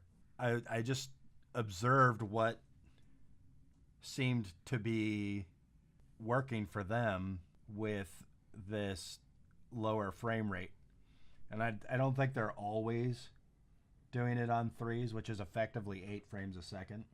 I noticed that a lot of it didn't bother me the way it used to because I grew up on, you know, like of the non-Disney cartoons, when I was a kid, the best animated stuff was from back in the golden age was Tom and Jerry.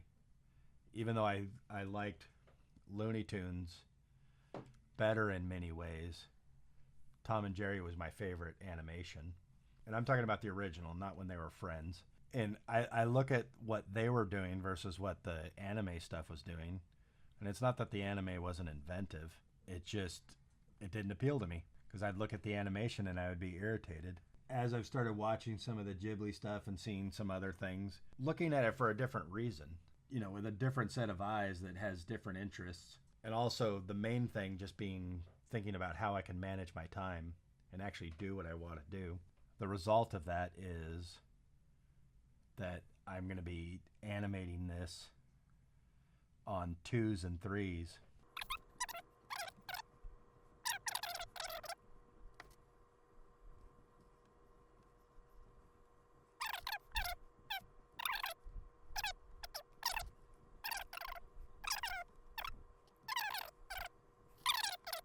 It's a tricky thing when, like with my backgrounds especially, like I think the test that I did, the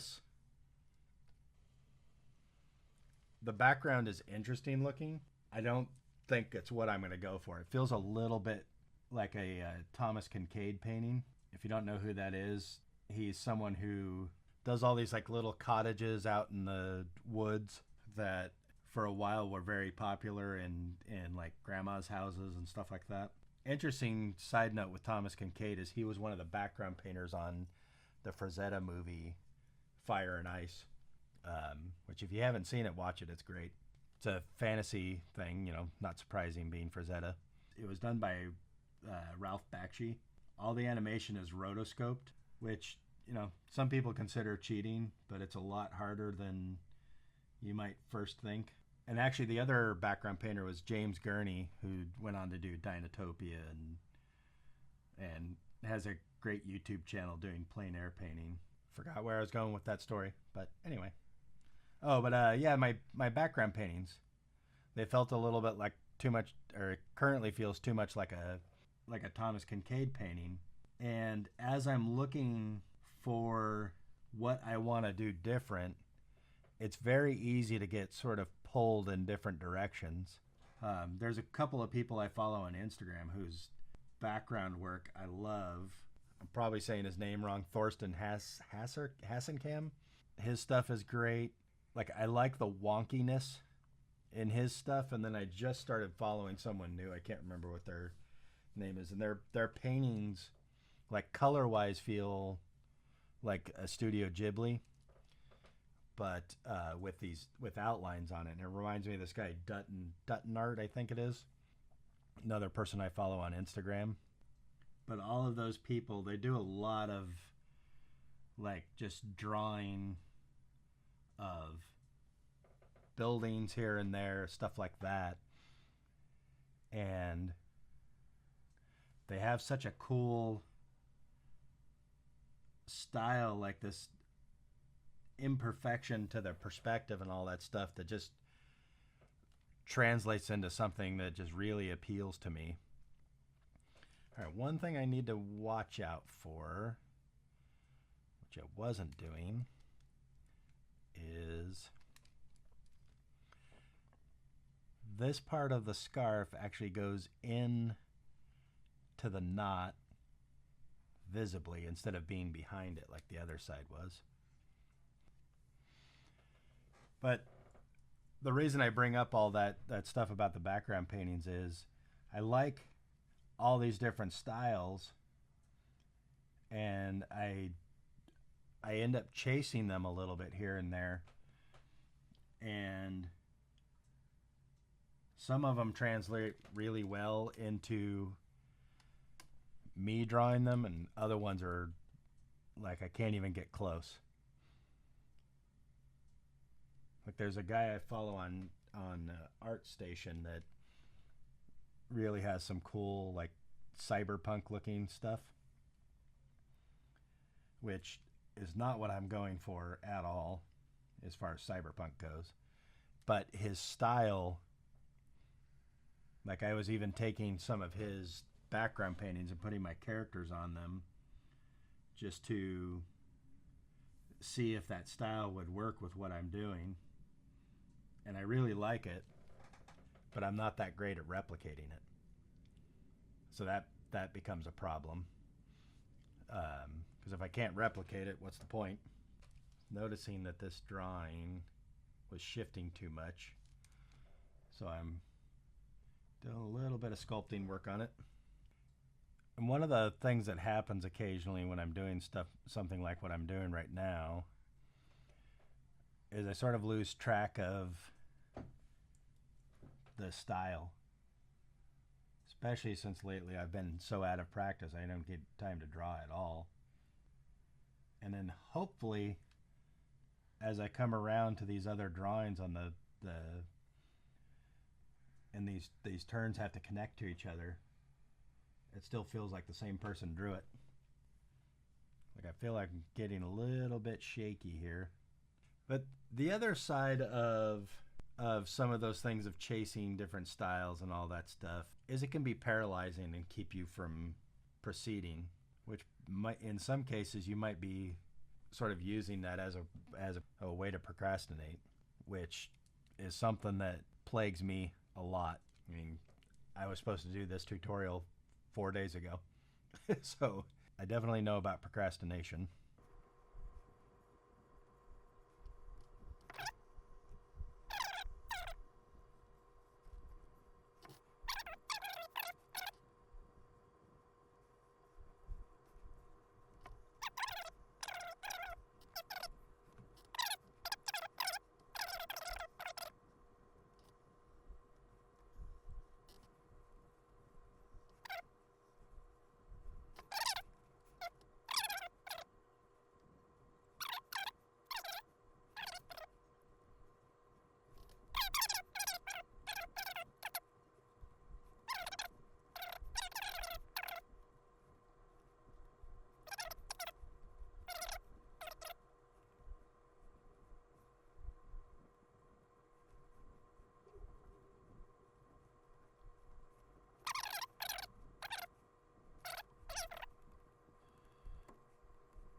All right, now I'm going to work on the belt, turning my rough layer back on,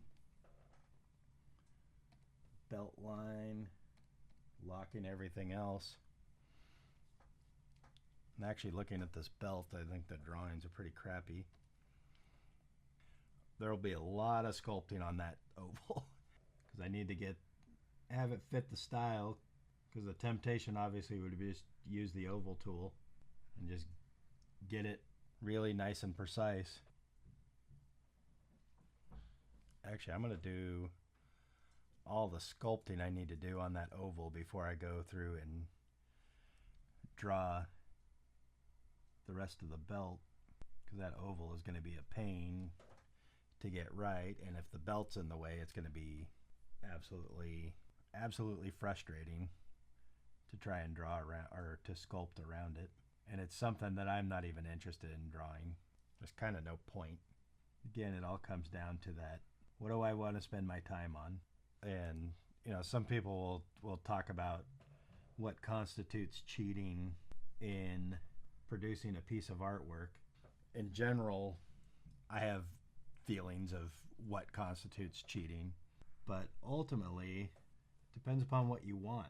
Like if you're doing like a VFX shot, you need this like very realistic matte painting, doing like a photo bash.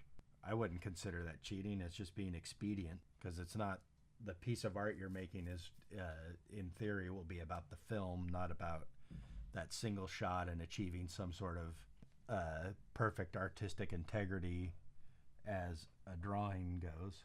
I mean, in some senses, I think building this 3D is cheating and using that as a guide.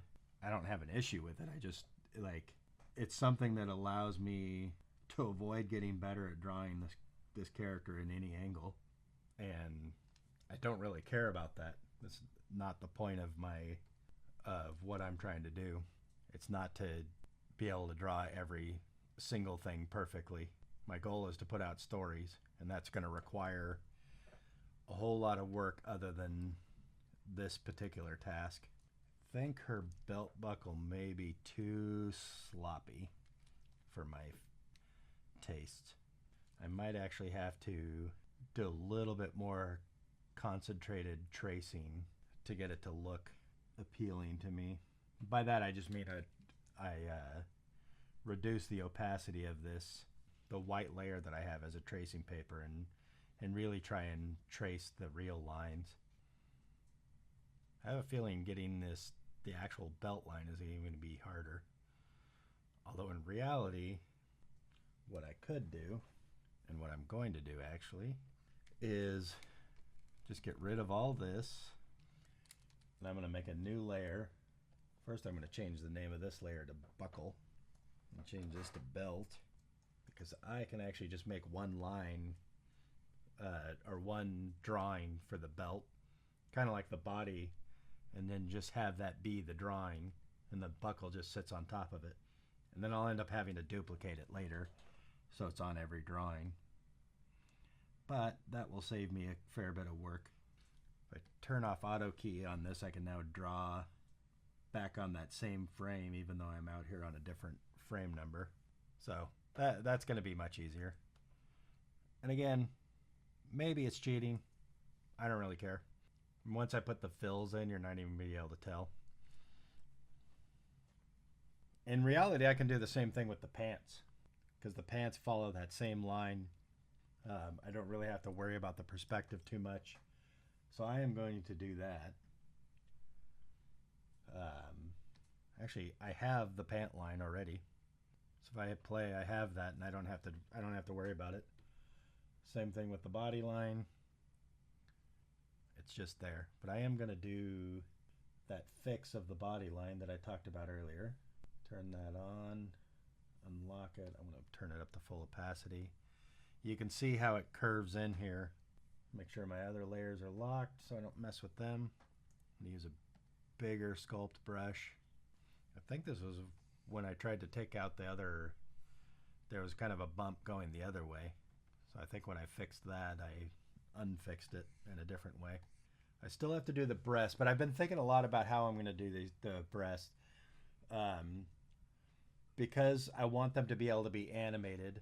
Now I could just draw them in the turns and have them in each turn as a static thing, because that's what they'll be most of the time. And then when I need them animated, I just turn that layer off, hand animate them, and that's that. That's how I would do it. But I also thought about making a setup so I could run between the drawings using the frame offset. Is it called frame offset? Time offset modifier. And if you watch my tutorial on doing the turns using drivers, you'll see what I'm talking about. But I will be going into that in this series. So I could do that where on each set of drawings. So this is why I don't want to do this, because it's a lot of work. Let me turn the breast line on again. So for every single slice of this turn, I would have to animate what those breasts look like moving.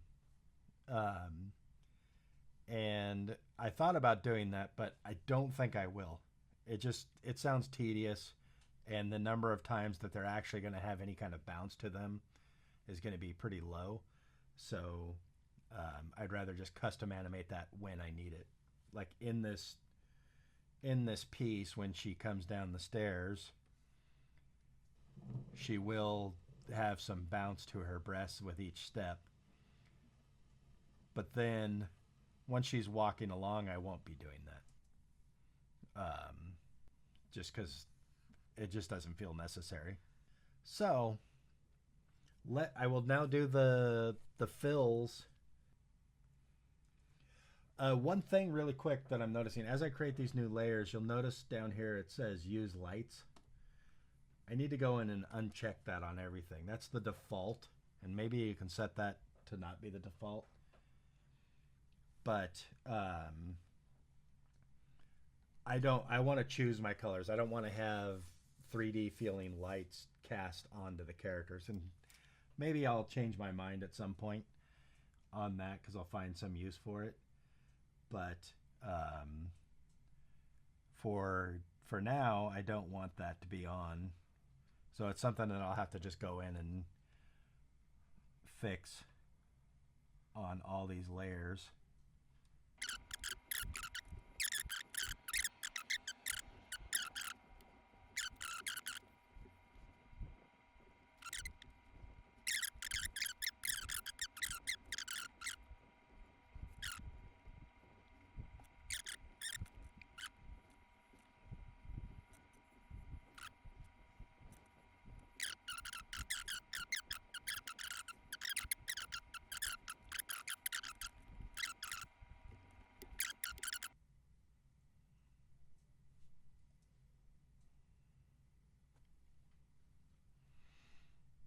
All right, it's working pretty good.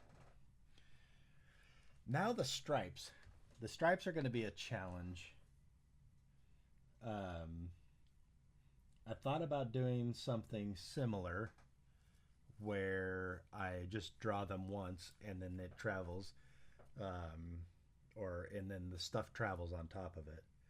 And maybe what I'll do right now is do that and see how I like it. To do that, first thing I'm going to have to do is, let me turn on the shirt line. Actually, I don't need the shirt line. I'm going to make a new layer called shirt lines. Or actually, I'm going to call it stripes. The one thing I could do is just sort of draw them through and then have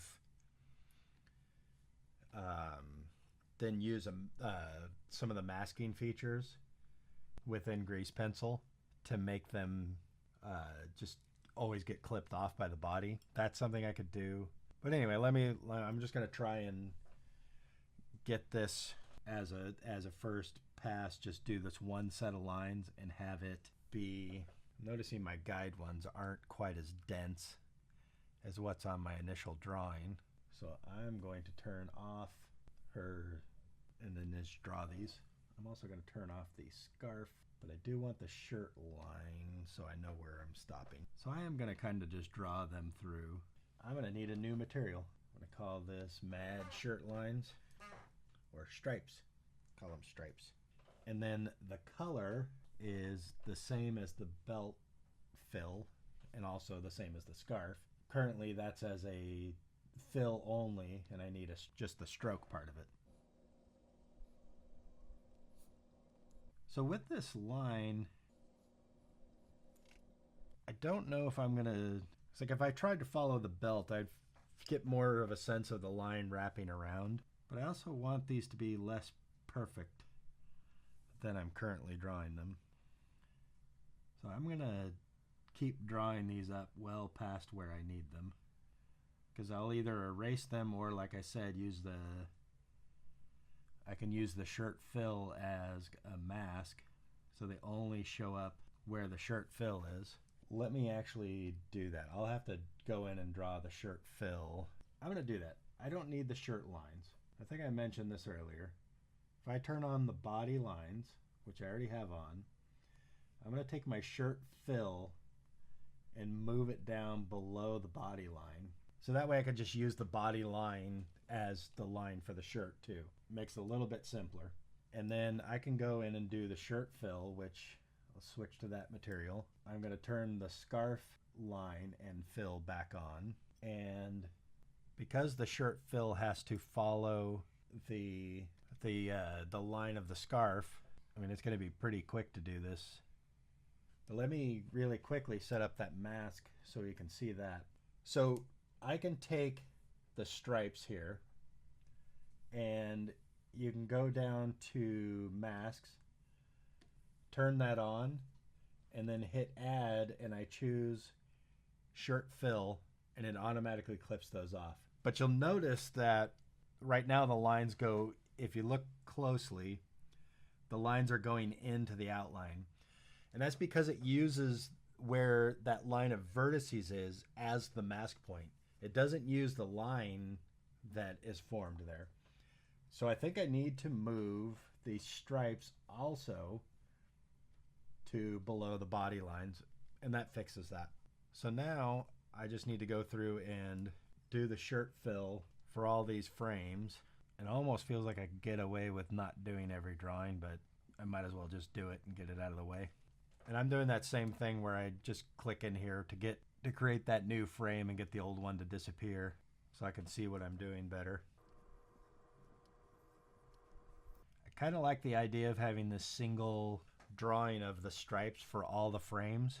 It kind of reminds me of some cartoons I've seen, specifically there's a Tex Avery cartoon called A Symphony in Slang, and there's a character who's wearing a plaid jacket, and the plaid stays stationary as he walks around. It's kind of weird. It may not fit this style, but I also won't be completely in that realm since these lines will deform with the character. And one thing about having these stripes like this too is when I go to animate the breasts moving, I want it to look like the stripes on the shirt for where the breasts are to look like they're wrapping around the breasts. So I'll always have these as a reference for the start point of that line.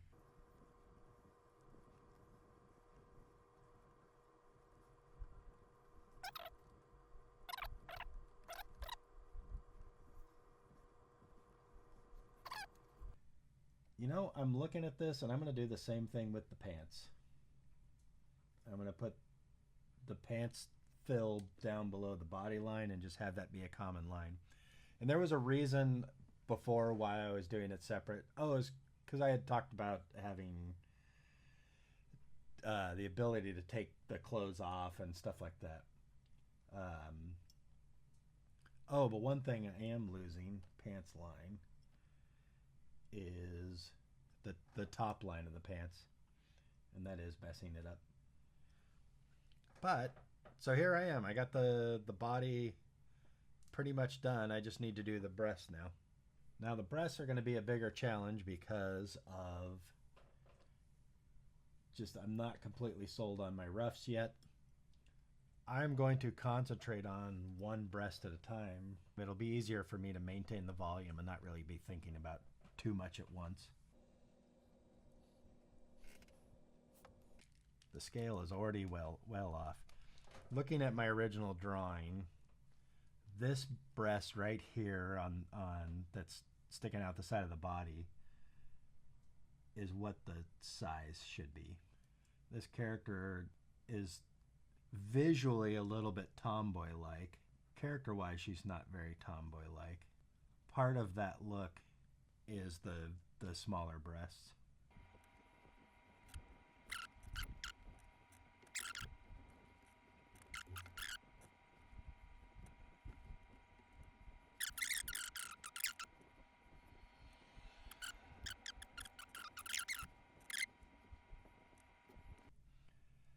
This drawing in particular is, right there is where the breast would be most pointing directly at camera. It'll apply when I'm working on the lines, the shirt lines as they go over. For just the outlines, it's not that important. Other than also for the outline, as I talked about in the roughs, of like figuring out where the outline is. In relationship to it's related to the overlap of the surface that it's, or the curvature of the thing and what's around it. So like if the outside line is facing this way, I want more of it visible there. But if it's facing this way, I want more of it visible there. So then as it comes around, I'll start adding more and more of this line and maybe reducing that line. And I talked about that a little bit more in one of the previous videos, if you want to know more. I think it's in the one on the roughing out the turns. The other thing that I have to do here is start introducing that sort of ski slope quality to this line, but I'm noticing that the height of the pointy part was not consistent.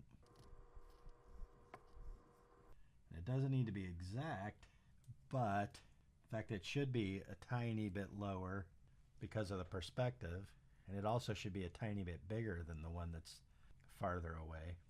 But I am noticing it's more rounded on the bottom than the other one, but I'll do some sculpting on that probably to get it right.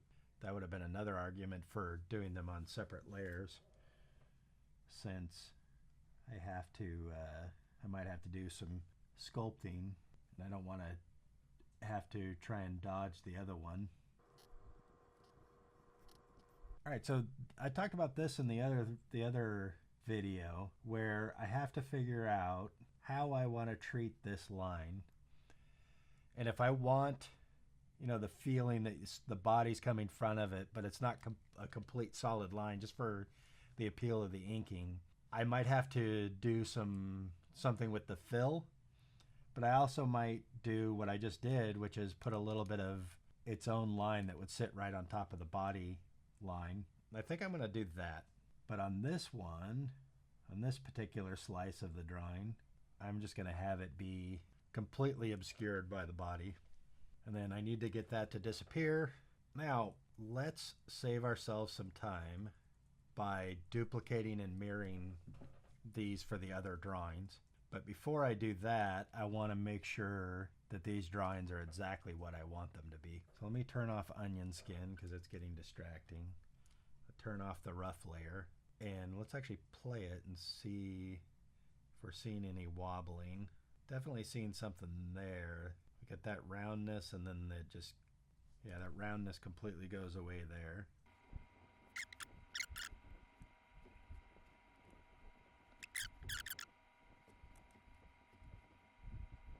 All right, so now I am going to do the mirroring of these drawings. And there's a couple ways to go about this.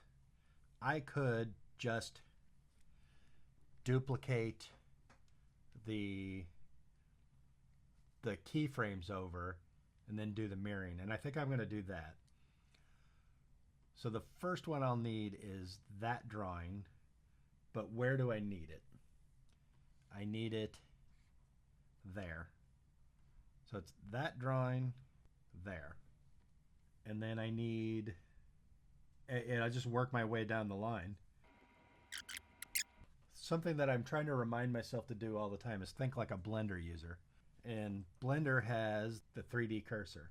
So if I go and scale this by the 3D cursor and just hit S, X, -1. Oh, no, I got to do this. S, X, -1. There. That is thinking like a Blender user.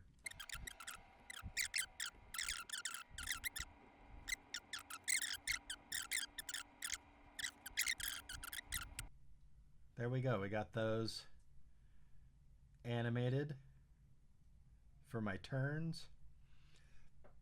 I just need to do the fill. And the fill in this case is going to require a little bit more thought than the way I did it for other things, because I have the lines to consider and how it looks when it goes around the body. So I'm going to turn the stripes on, which I just noticed are called strips instead of stripes. So let me fix that. So I need to draw the fill for the breasts where I want the line to change direction, if that makes sense. So I can't just go here and just make it arbitrary, because I want to be able to then also draw the line and how it goes up, like if the fabric was stretching over the breast. I'll show you. Turn off overlays. So starting with this side, I'm going to switch to the shirt fill material. And then assuming this has a round shape, you would want the line to kind of go up and over. So where that direction change would be somewhere along that line. So I'm going to go like this. And then I'm going to have to make another layer. I'm going to call it breast stripe. And just to illustrate this right now, I'm going to go to this shirt stripe material.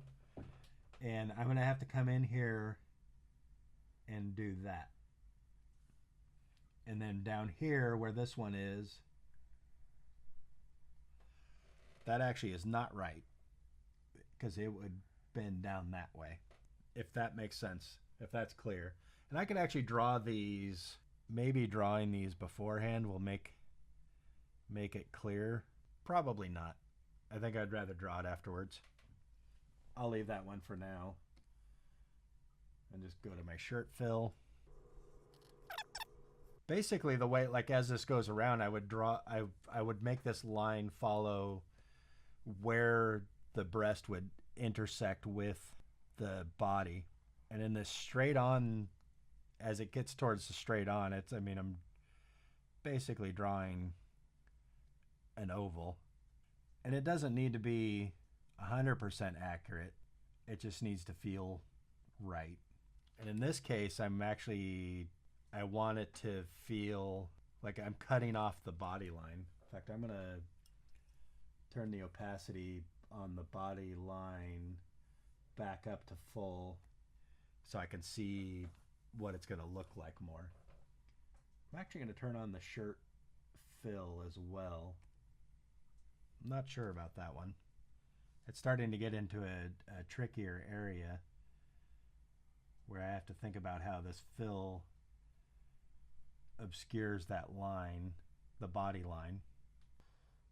It should actually be blocking that line out completely.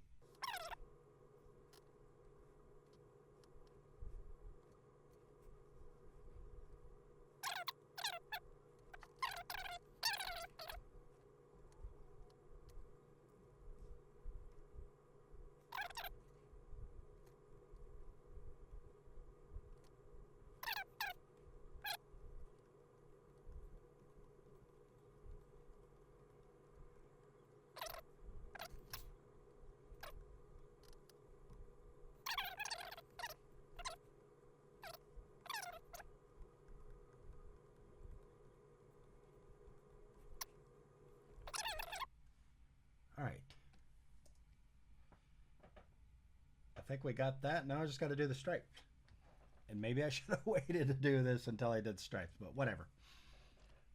Let's go back to my stripes layer.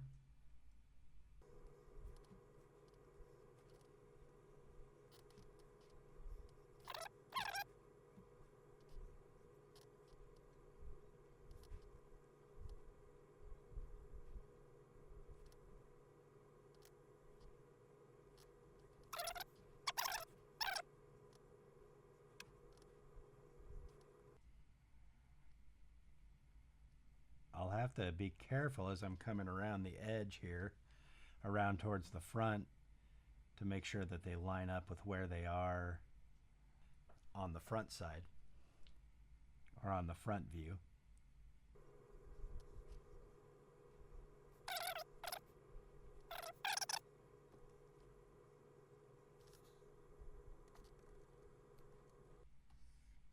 So there we go.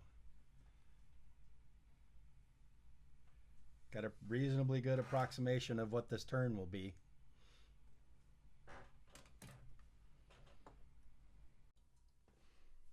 Hey everybody, Chris Nguyen here, and now I'm going to start working on the hair and other facial features. And there's a couple of things that I have to figure out how I'm going to do. The ears, the hair, and the nose will all be part of the same mesh, the same grease pencil object as the body. But very likely I will do the eyes and the mouth separate, because the eyes have this extra complication of the lids and blinks and all that stuff, so I have to figure that out. Actually, I know exactly how to do that. There'll be a tutorial on it coming up. And for the mouth, one of the tricky things that I have to do is I have to draw a separate set of mouth shapes for each one of these turns, or each one of these slices of the turn. And it will be easier to have that all set up on a separate grease pencil object, so this one doesn't get too complex. Plus, I'm going to have the ability to turn off the mouth entirely, so I can hand animate it if I need to. All right, so I am going to first figure out the hair. Actually, no, first thing I'm going to do is, in looking at this original drawing, I noticed that if I get the nose at the right size, the eyes that I have right now on my reference model are a little bit smaller. And so I'm just going to go into the grease pencil object that's part of my reference model and scale those eyes up a little bit more, so I have them as the reference as I'm drawing the eyes and all that. It'll also give me a better indication of where the hair should follow. Because right now I feel like the hair in my reference that I have right now is a little bit too high. It doesn't come down far enough. So I'm going to select the entire eye here and that one. And I'm just hitting S and I'm scaling it. If you notice, I have my 3D cursor set at the nose. I was able to select that object, and then if you don't know this command, Shift S, and then you can do cursor to selection. So I selected the nose object and made that the center. So I scaled that up a little bit, and then I'm going to move it down since it raised up, since I scaled it up from the nose. Move this back in and see how that looks. I think they could still be bigger and angled a little bit more, because all the female characters in Factions have this sort of cat eye look. Just scaling that up. There's no real particular amount here. All right, this time I don't want to go from the cursor. I'm going to do global and bounding box center. And I want to pay attention to the amount of rotation I need to rotate around Y. So 2.8 degrees. Now I can just take that number when I do the other side, and just do the negative value of that. I can just arbitrarily move this, and then once I get that number, do minus. I think they're probably more angled, and now they've also gotten kind of far apart. But if you notice in my original drawing, the distance of each eye from the nose is not exactly consistent. So I just need to go with what feels right. I am going to call that done, and then I'm going to get my hairline a little bit more accurate. It's actually not that far off, but one of the things I have to do is I have the shape of the head, but the hair is actually taller than that because it has volume on top of there. So I got to get that line right, but the bottom line of the hair looks like it works pretty good. I could save myself a lot of work by just finishing the reference a little bit more. So I'm going to do that. I'm going to turn off that layer and go back to my reference object, get a better drawing of that. I need to change this back to surface. I'm actually just going to erase this and redraw it.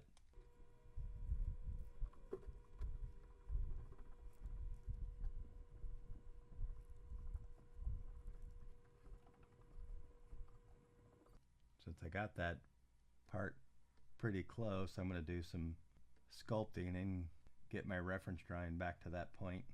All right, back to my real drawing. But one of the things that you have to remember when you're doing something like this is that you're drawing volumes, not shapes. If you're doing a very graphic style cartoon like, say, Dexter's Laboratory or something, then maybe you are drawing shapes, but I think it still helps if you understand the volumes. And if you're just trying to draw shapes, you're trying to draw a shape from memory rather than what that shape represents. And you'll see jumps from drawing to drawing. You'll try and replicate the shape, but especially as a shape's traveling around something, it changes. And if you understand the volume better, you'll understand the underlying shape should be. Now we get the introduction to, and even though what I said about drawing the volumes, I'm definitely checking in with the shape that I have in my reference, because it still does give me a hint, but it's something that you can't quite give over completely to the reference. It's more beneficial that you actually understand what you're drawing in there rather than just replicating exactly what you're seeing there. You'll learn that in figure drawing, that it's very, and it's something I'm not very good at, figure drawing in general. It's knowing the underlying structure will make you a better figure drawer. Even if you're good at like drawing the lines that the contours of what you see, knowing the structure underneath that will be very beneficial. All right, so I'm going to fast forward through most of this because it's largely the same process as any of the other stuff I've shown so far. I'm just going through frame by frame, jumping back and forth, checking how the lines shift and all that business, making sure that it's consistent from drawing to drawing. And as I've said before, I could use onion skin, and I do use it occasionally.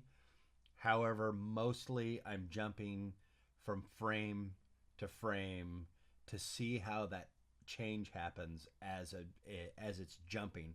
You get a much clearer sense of differences when you're jumping back and forth, because you'll see those little pops that you don't see necessarily with the onion skin. And you might see little areas where with the onion skin on where you see that the lines don't line up perfectly, but you don't really get that same sense. And as I hit play later, you'll see how there's a boil to the lines. They start moving around. And also throughout this whole process, you'll notice I occasionally jump back to the sculpt tool. A lot of times it's easier to make the little adjustments that I might need rather than erasing and redrawing, just using the sculpt tool and sort of pushing the lines around. There's also a feature in the sculpt tool that allows you to make the lines thicker or thinner. Lines that are already drawn, make them thicker or thinner. And that's very handy for saving you the trouble of constantly erasing and redrawing.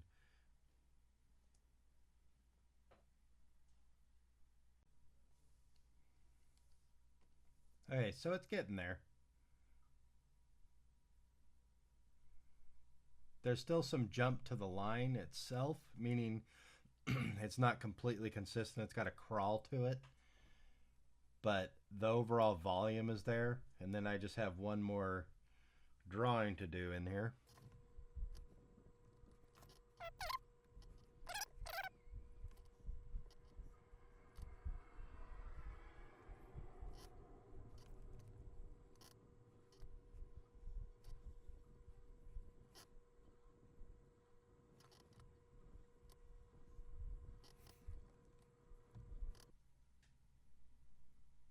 All right, looks like I pretty much got it.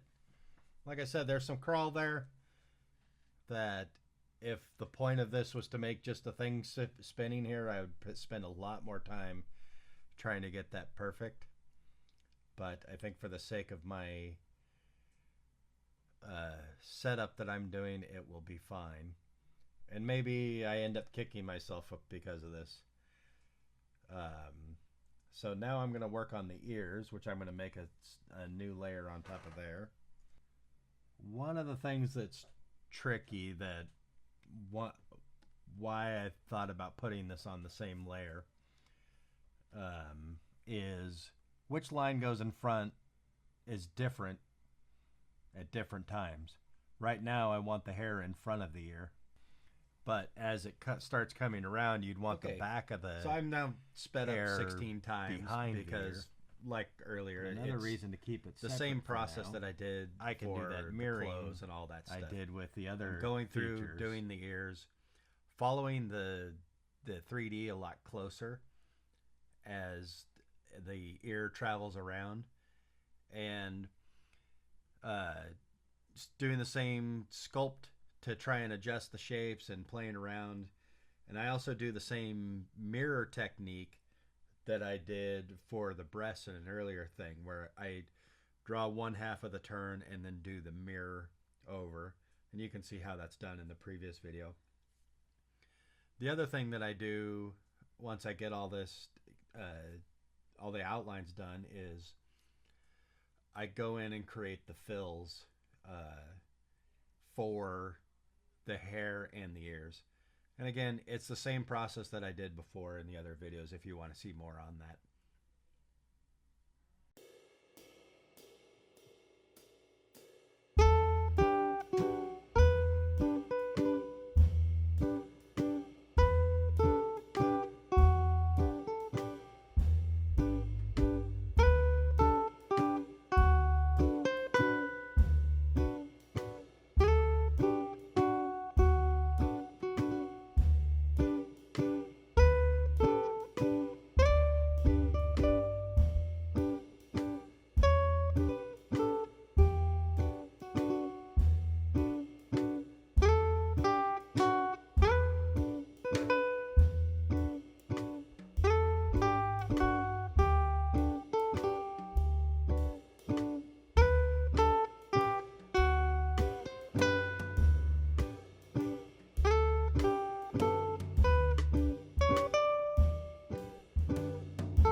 All right, so there we go with that one. We got the hair, the ears, the nose all done. There's still a little bit of movement on the top of the head that I need to fix, but I'm going to end the video here. And next I will start working on the mouth and eyes. Bye, everybody. Hey everybody, Chris Newhan here, and in this video I'm going to be showing how I used my 3D model, my rough model as I have been, but this time to create mouth shapes. And I have frown versions, smile versions, and neutral versions of the main mouth shapes that I will use. And this is just the roughs. I will be doing the cleaned up versions in the next video. All right, let's get into it. Because I have to draw each of the mouth shapes, like the A, E, S, all those shapes that you typically do with a 2D cartoon, I have to draw each one of those things for each slice of my turn where the mouth is visible. In order to make that easier, like a lot of the things I'm doing, I'm going to first draw this on my reference model. I'm going to use the grease pencil and I'm going to draw on the surface of the 3D object, and I'm going to draw each of the shapes first and then parent that to the 3D object. So as the 3D object rotates around, I can then draw the different versions for all the slices. So in order to do that, I've already drawn the first shape here. I took the model, the surface, and which right now is stepping, I think it was 22.5 degrees each time. But I just took all of its keys and shifted it back, so I have all this room to draw just the mouth shapes without it turning. That way I don't have to chase it around the rotation.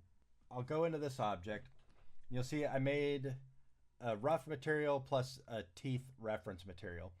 And you'll see I drew this light, faint green line in here. And that's just a reference for where the teeth lines. Because I'm sure you'll notice that for the most part, people, the bottom of their upper teeth is about the same height as their lips on most people. Some people it's higher, others it's lower. I use that as my reference line for drawing all my different shapes.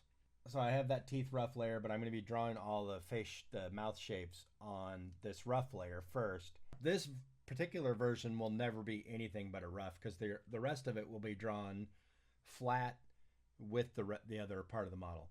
It will be a separate grease pencil object because I want to have the control of it by being a separate piece. There have been issues I've had with the grease pencil setup before, having separate pieces. Maybe that's fixed. We'll find out as I go through this. So I'm going to draw I'm going to go through right now, just go through and draw all these shapes. I did play with using the mirror modifier on the grease pencil object, so I only had to draw one side of the mouth and have it show up on the other side, but I found it was making a very mechanical feeling drawing. I don't want that. As I've said many times, I don't want perfection. And my reasoning was that as long as when I do the final drawings, that it doesn't look too mechanical there, it will be fine. But I was finding I wasn't happy with the results. So I'm going to be hand drawing each of these things. So I have her default mouth, and she has this like sort of model like thing where her lips are kind of constantly pursed, almost like she's blowing air out slowly. But so the first shape I'll need to make is an M mouth. The that kind of mouth. So I have my teeth rough. I'm gonna make that line roughly where the teeth is, and then just go from there. So I don't want this lip to be, or this line to be straight across. I want it to have a little bit of a rise in the middle, so it feels like the upper lip or the lower lip has a bit of volume to it.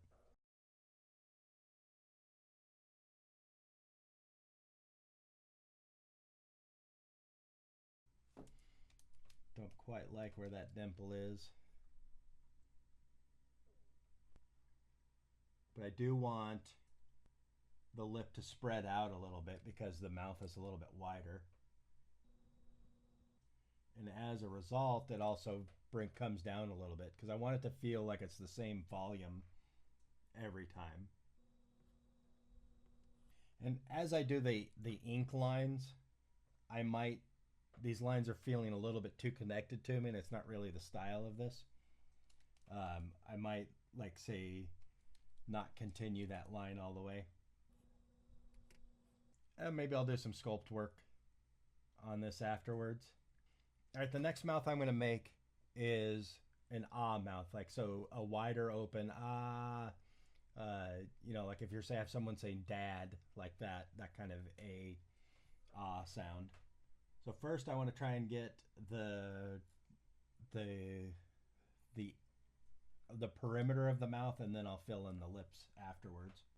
So I went, and honestly, I'm still not completely decided on how I'm doing the mouths. Whether I'm going to do the corners as rounded corners, like for a smile, for instance. Let's just say I can do a smile sort of like that versus like that. And I don't really know which one I want to do. For now, I'm going to do rounded. Do a little bit of sculpting on this. I want to make sure it doesn't feel like a smile because that's going to be a separate thing. One of the things that I think the newer versions of grease pencil will let me do that I could not do before is have a separate lattice to control the mouth from the overall body. But I'll see. I haven't even gotten a chance to play with that new setup yet. All right, so I got that. Then for the lip is coming up, so I do want the top of the upper lip to go up and also to spread out because the mouth is going wider. And the bottom lip is quite a bit down, and it's going to go wider too.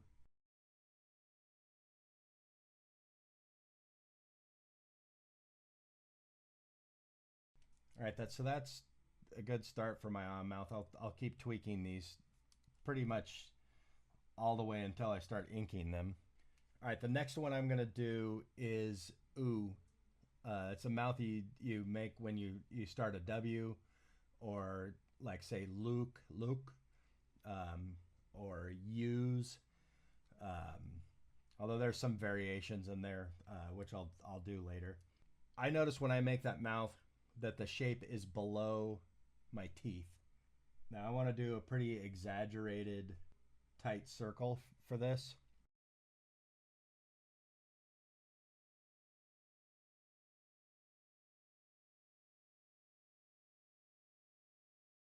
Stepping through them, they look pretty good. All right, next one I'm going to do is an O mouth. So like, oh, like there's not a lot of times you actually make this shape. It's very exaggerated. If you say the word O or house, you actually kind of start out with an A and then go down to an oo. But it does come in handy sometimes. And again, if I make that like a wider open mouth and just keeping that roundish shape, it's not really showing the upper teeth.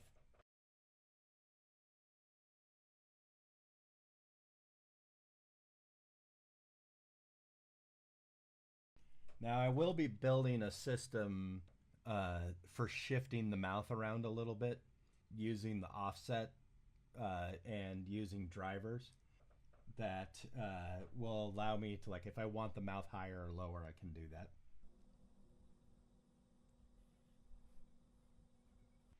Now this reference as I go around the different slices is only going to get me so far because there'll likely be cheats I want to do for the shape so it doesn't look like just a flat decal like say a Lego where it's just stuck on the surface. All right, I know I'm going to want to tweak this shape a little more because it feels a tiny bit mechanical. All right, next one I'm going to do is F. So where your teeth kind of hook on the upper lip. Now in real life we don't fully get that hooked on the way that it's done in cartoons, but I am going to do the more cartoony version, which will involve having the upper lip bear the teeth a little bit.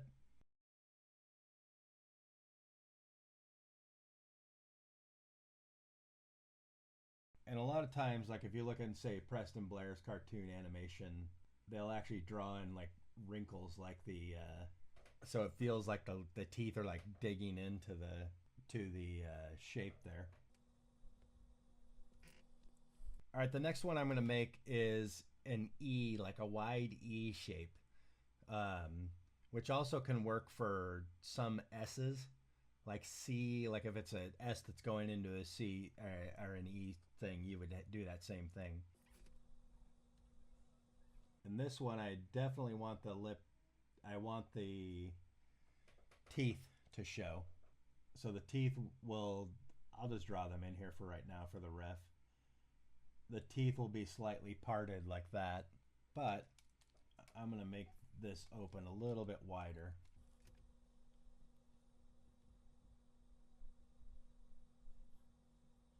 And again, I'm going to have the meat of the lips stretched as the shape goes wider.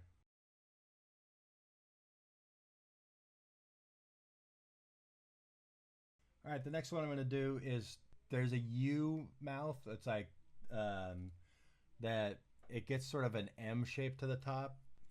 Sometimes in some words when you're making an R shape you get that. And it's kind of almost a look of disgust. Like if you say U, as you're forming that Y that into the U shape, you get this mouth a little bit.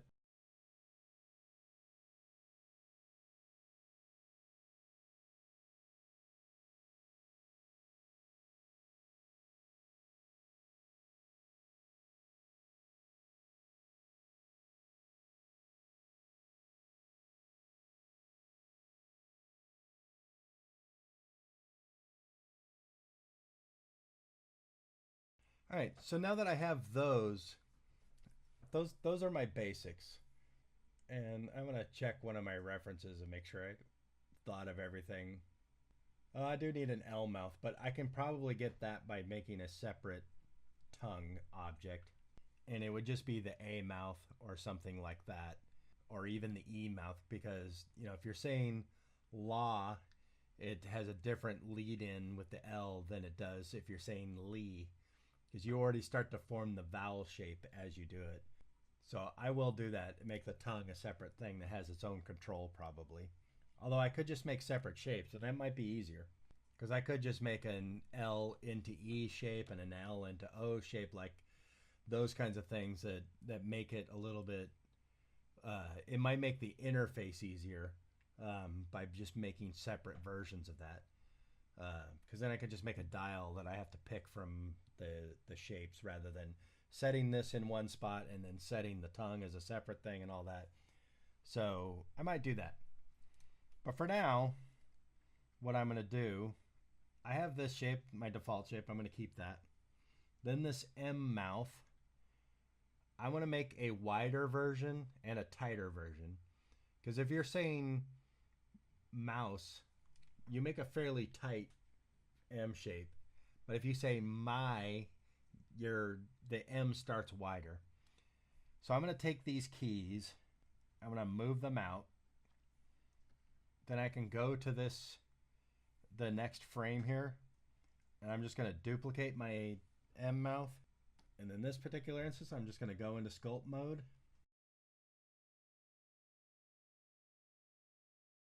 And then now I'm going to do the same thing and make a tighter version. I'm going to start from the original again.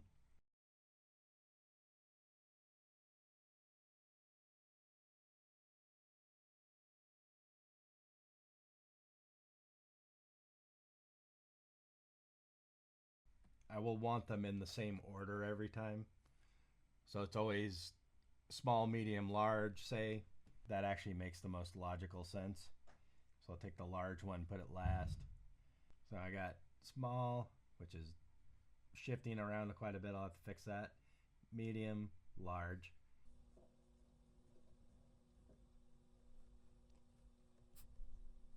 Now I am going to do the same idea with the A mouth. But what I want to do here is actually make a wider opening and a little bit less of an opening. Because I don't want her yelling all the time with her mouth like opening super wide if she's talking quietly. So this one I'm actually going to draw, not sculpt.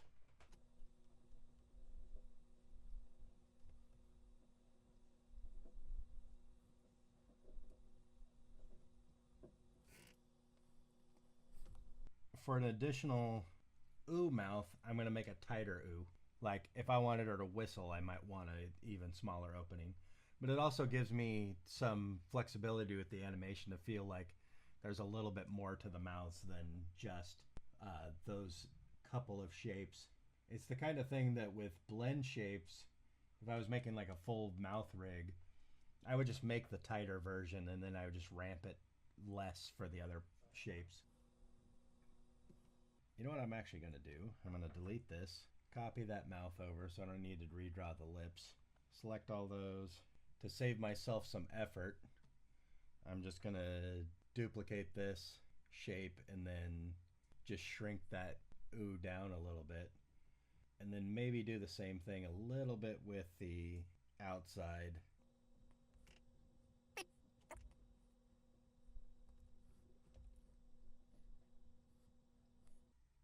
And then I'm going to make a much wider O, like just a wide open mouth, like if someone's yelling. And this one I don't mind if it bares teeth a little bit. And all this time I'm scanning over at this other view here, trying to make sure that because that view is set to something more straight on, I'm trying to just make sure that everything feels, roughly symmetrical. Noticing this mouth kind of feels off center. And in reality, I don't mind if the shapes are a little bit out of symmetrical. In fact, I'm noticing all of the mouths are slightly off center, but I'll fix that in edit mode in a minute.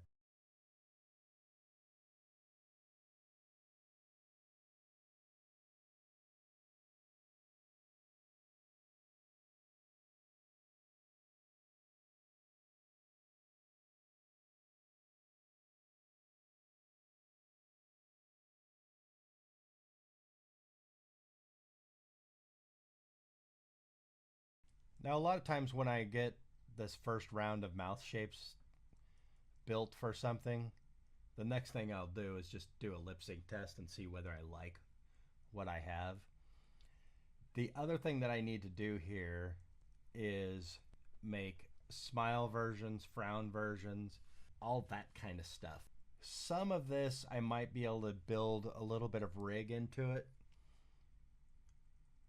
Something like this shape, I might be able to build, since you don't have shape keys on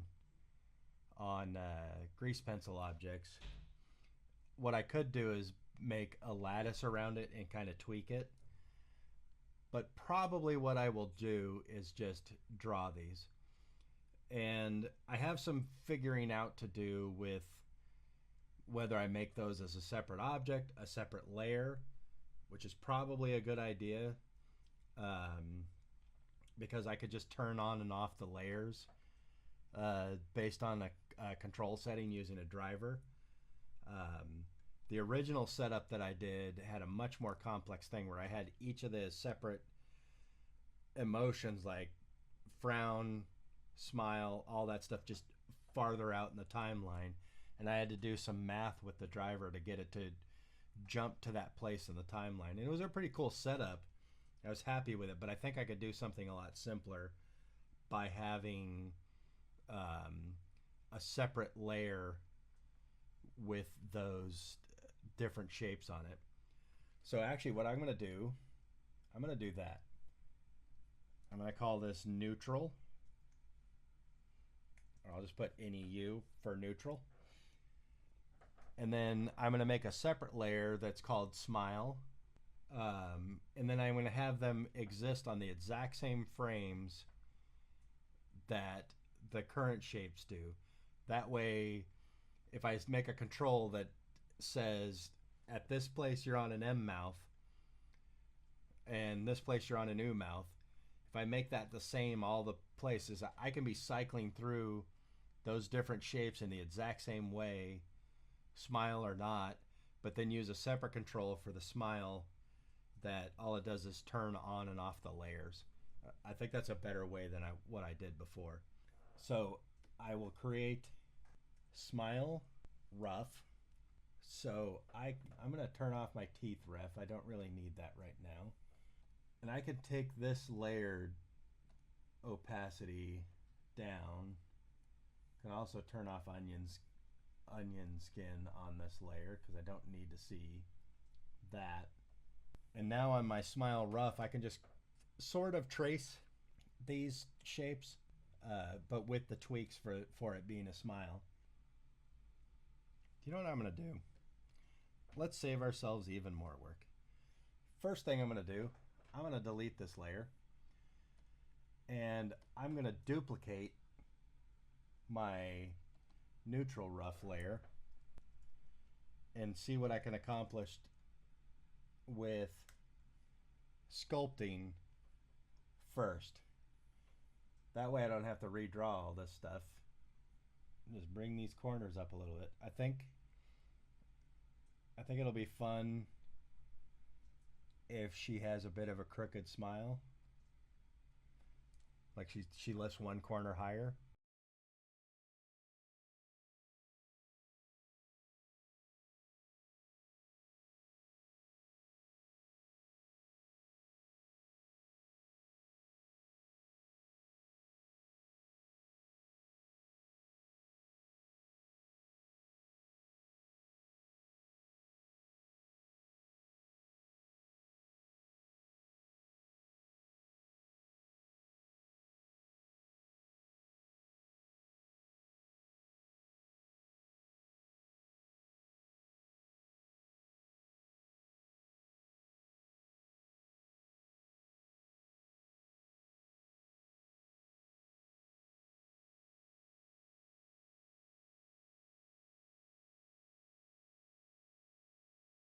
All right, I'm going to duplicate this again.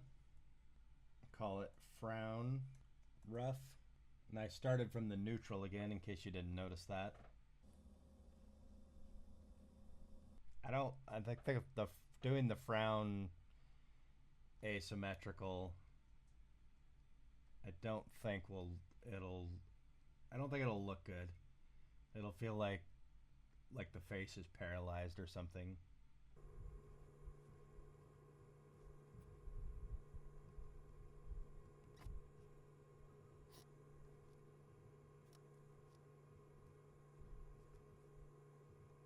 As I'm stepping through here, you can sort of see the beginnings of the ability to get some speaking out of that.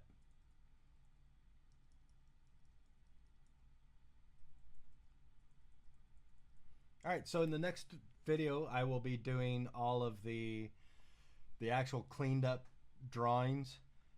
I'll be drawing the teeth, which I still have to figure out. I'm not completely sold on any of the drawings of teeth that I've done yet, but I will figure that out in the next video.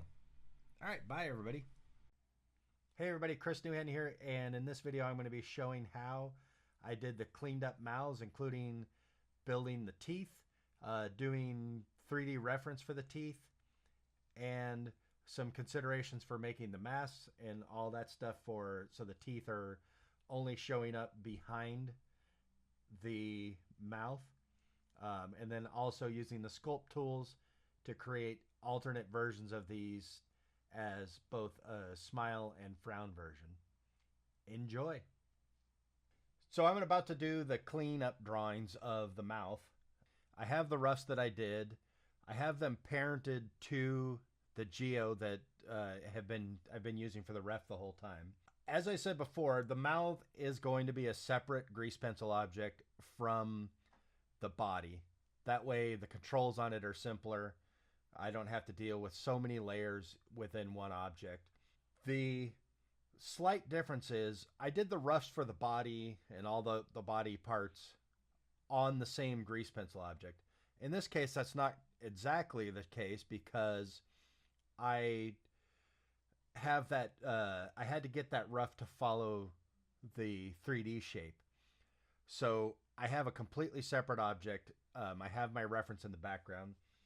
In between the two videos, I did a bunch of sculpt work on the mouths to get them a little bit more centered and the shapes a little bit closer to what I want. I didn't record that. It's the same process that I've been doing all along with the hair and all those other things to get them to look better from drawing to drawing.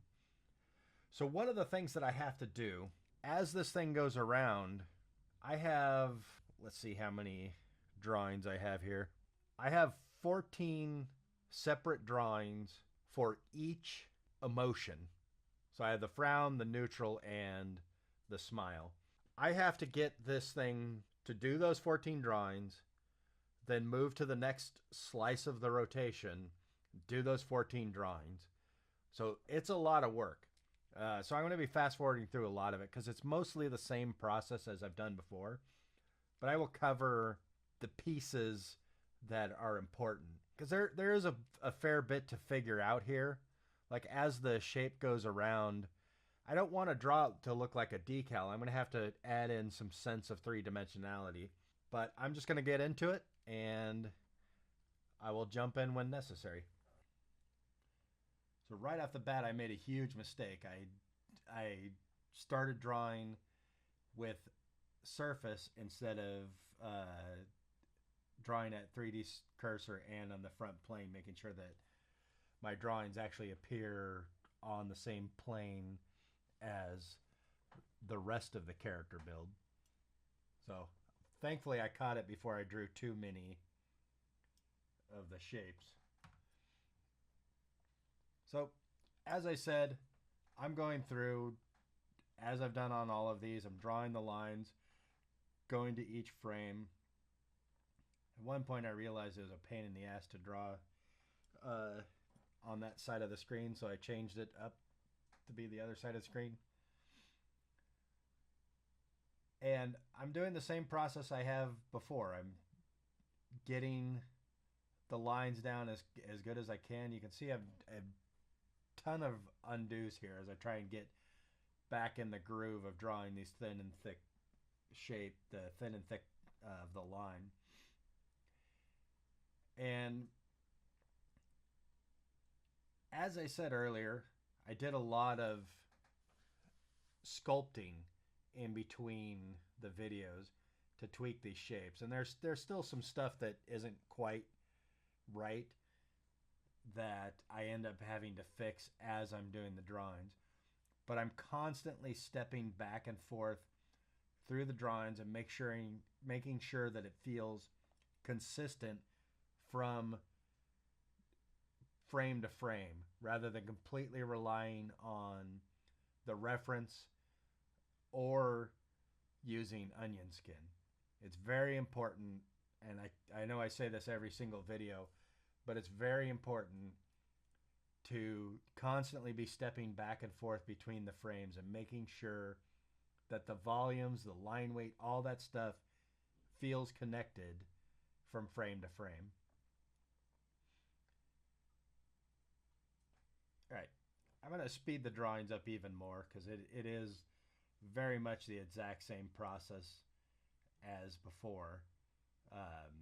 There's no real difference here. I'm jumping back in and sculpting here and there, redrawing my lines as necessary.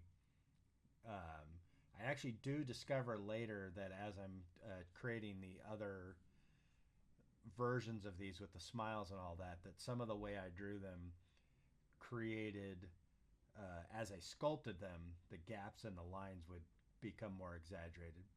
And I may have to redraw some of those, but overall it ends up working pretty good. Another thing, which I think I mentioned in another video, is grease pencil is easy to get a taper from a very small line to a thick line, and rather than the other way around. So you tend to not really get, it doesn't behave the way a brush does. Now you notice I'm adding the dimples. I'm using a different color. It's actually the same color as the nose color, the nose and the ears. The reason for that is I don't want the dimples to stand out a ton. I just want to be the hint of that shape. And now I'm filling in the lips and trying to imagine, because I left gaps in the lines. I'm trying to get the color to fill in that space in a way that looks like that line continues. And then once I do the teeth later, you'll see how I do the fill on the inside of the mouth, because I need that to be on a separate layer for setting up the mask that will control the visibility of the teeth, so they only show up inside the mouth rather than just behind everything. All right, so as I have in the previous ones, I have to do some tweaking, and I will most likely, like I did with the roughs, get these to perfection, quote unquote, and then duplicate those layers to make the smile and all that stuff rather than going through the trouble of redrawing all of it.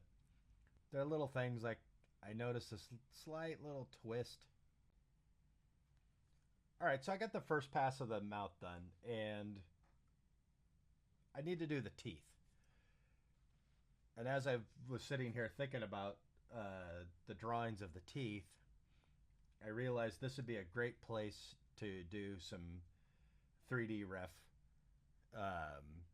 because drawing teeth in shifting perspective could be pretty challenging. And I'm still not entirely sure what my design of the teeth will be. So I started roughing in the 3D shape here and just sort of getting the general curve and placement. I'm also pushing the teeth back to roughly where they would be inside the flesh of the mouth and getting the rough shape. And I experimented with a couple of things here, including jumping into Photoshop just to draw out some of my thoughts about what the actual design would be. I didn't know the design. I had some ideas of what I wanted. I knew I didn't want to have the teeth be overly defined, even though I do have some characters later in the factions design, like a whole pile of designs that have very defined individual teeth because they have like crooked teeth. So I had to consider how they might fit in that world as well. And ultimately, you'll see I decided on the teeth not being too individually defined.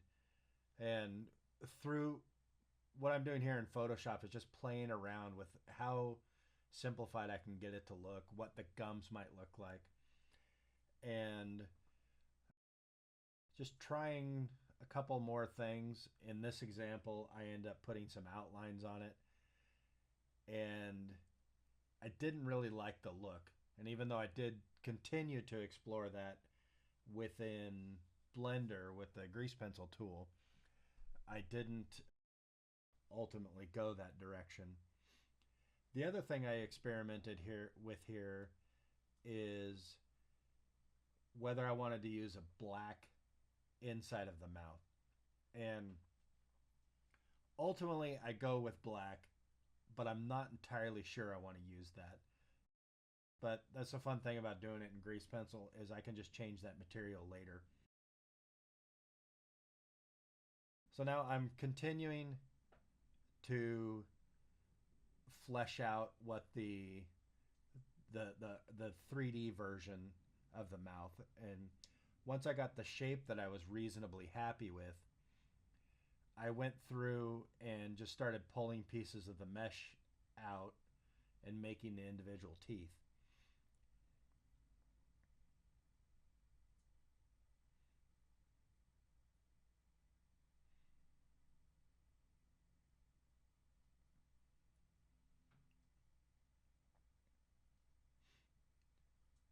And then once I started getting the individual teeth set up, I gave them a little bit of shape. And then you can tell I have the mirror modifier on there so I don't have to build both sides. When I go about drawing them, I do draw them individually because I don't want that perfect computer symmetry. And then for the back teeth, I didn't go quite as detailed by having the individual teeth. I just had the rough block of shape because there will never really be that much detail for the teeth. And if I did need it for some particular shot, I would just draw it for that shot.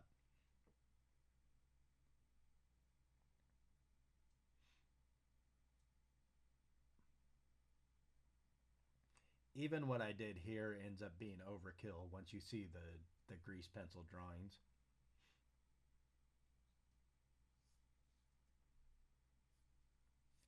And at one point, I experimented with putting an extrude on there, and I realized it just wasn't necessary.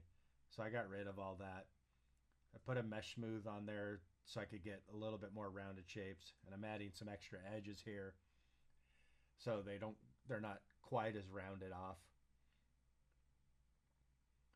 And then I hadn't originally intended on this, but I ended up liking the fact that she had a slight gap between her teeth. It just made something interesting, gives this character a little bit of character.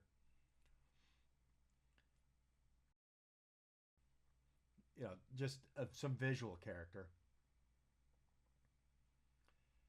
And then once I have the rough idea of the teeth, I step through my shapes and made sure that where they're showing up works for the teeth, or that the teeth are in the right place with all the mouth shapes.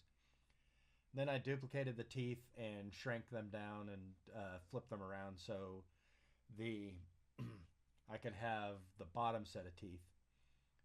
And it's not critical that they're I'm not looking for dental accuracy. So just shrinking them down and having them be that same piece, just slightly modified, was fine. And then one of the good things in this setup is I only need to draw the teeth for each slice. I don't need to draw them for every single mouth shape. And I made the upper teeth on one layer and the lower teeth on a separate layer. That way it was very easy as I was doing the mouth shapes. I could just move the different pieces, like for when the jaw is wide open, I can just move the lower layer down without having to worry about touching the other layers. And I went through quite a bit here. I drew the teeth in the first pass, and you could see each individual tooth quite a bit more than what I ended up doing. This is where I ended up liking that there was a gap there. Even though I end up redrawing the rest of the teeth so there's less distance between them and they're all sort of merged together into a single shape, I kept the gap between the front two teeth.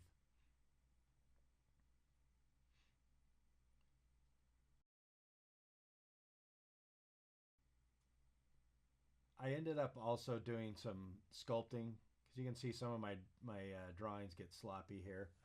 So I ended up doing some sculpting to get those right. You can see I played around with doing the outlines there and turned them off. Ultimately deciding to go with just a solid fill rather than having an outline around the teeth. And here's where I decided I'm just going to draw them with much more overlap so it feels like a continuous shape. And occasionally I'm jumping through and seeing how they look with different mouth shapes just to make sure that it works for all the different shapes. And one thing here is as I set up my camera earlier to create the 3D reference initially, the camera is slightly below the face, so I ended up with this curvature that I had to sculpt out when I was just drawing these from the camera view.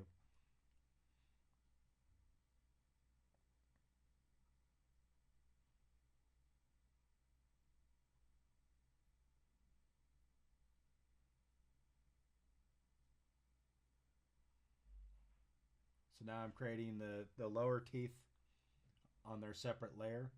Again, this is so I can animate it separately. Or not really animate it separately. I'm putting it on its own layer and creating its own keyframes, these drawings, for as the mouth opens, I can just move all those vertices down and have them follow what would be the jaw motion.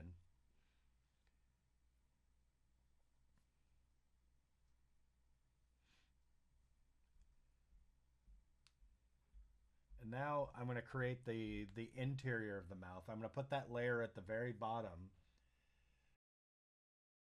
So when you, and I will just draw around the mouth opening, and can then set that as a mask layer for the teeth. So the teeth only show up where that interior mouth drawing is. And I added a bit of that shape on each frame, even if the mouth wasn't open. That way, it would still mask the teeth when the mouth was closed. Otherwise, the teeth would show up outside the lips.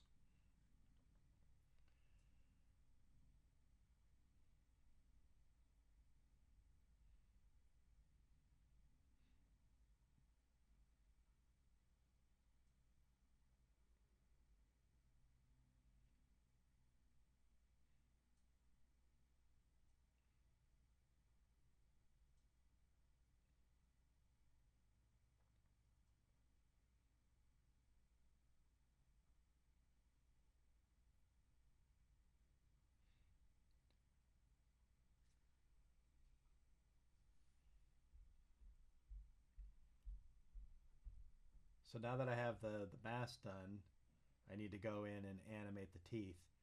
You can see some of that curvature that I was talking about. There's a slight upward curve of the lower teeth. And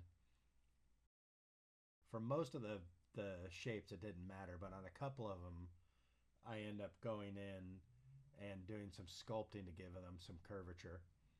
And I may end up redrawing them afterwards just to do some final tweaks, especially as the mouth goes around the corners, or as the turn. Yeah, here I'm having a little bit of curvature, so it feels like the jaw is opening.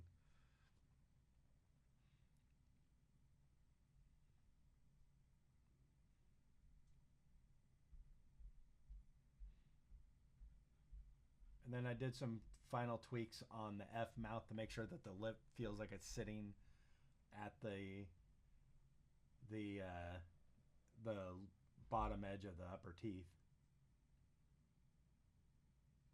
And then the final thing that I did was I didn't want the teeth to be bright white. I gave them the same color as the whites of the eyes of the character, so they're not quite as vibrant, and they blend into the overall drawing better. I think that looks okay. It looks like none of her expressions really reveal her gums, so I'm not going to bother with them.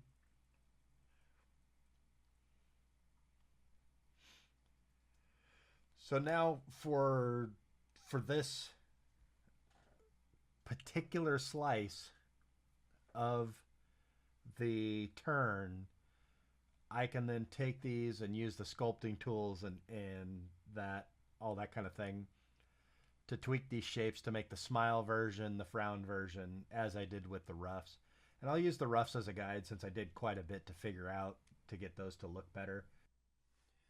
All right, so I'm duplicating my lips, the outline, the fill, and that mouth interior layer for each of the emotions. So I'm starting from the neutral, duplicating it, making in renaming the layer to be about the smile, and I'm locking out the teeth layers and the other layers, and then just using the sculpt tool to get the smile and the frown version. The other thing I'm having to do is for each mouth interior, for the smile version and the frown version, is I'm adding that to the masks for the teeth, so the different shapes will still mask out the teeth for all the shapes. And as I go through, I'm doing this sculpting. There's a couple of spots I find where like that it's revealing some gaps in the lines. Like you can see that here, where there's a little bit of a lump on the top of on the upper line of the upper lip, and so I may have to redraw that. I'll see how they go as I play around with it more.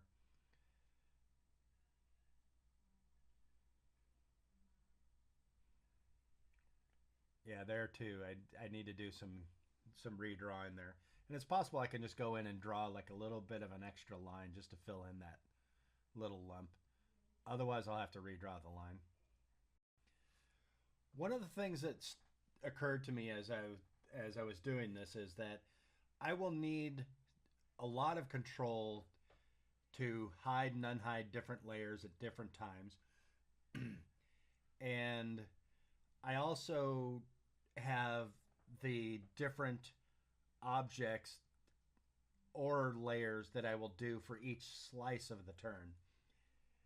And making the controls that hides or unhides those at different times can get pretty complicated.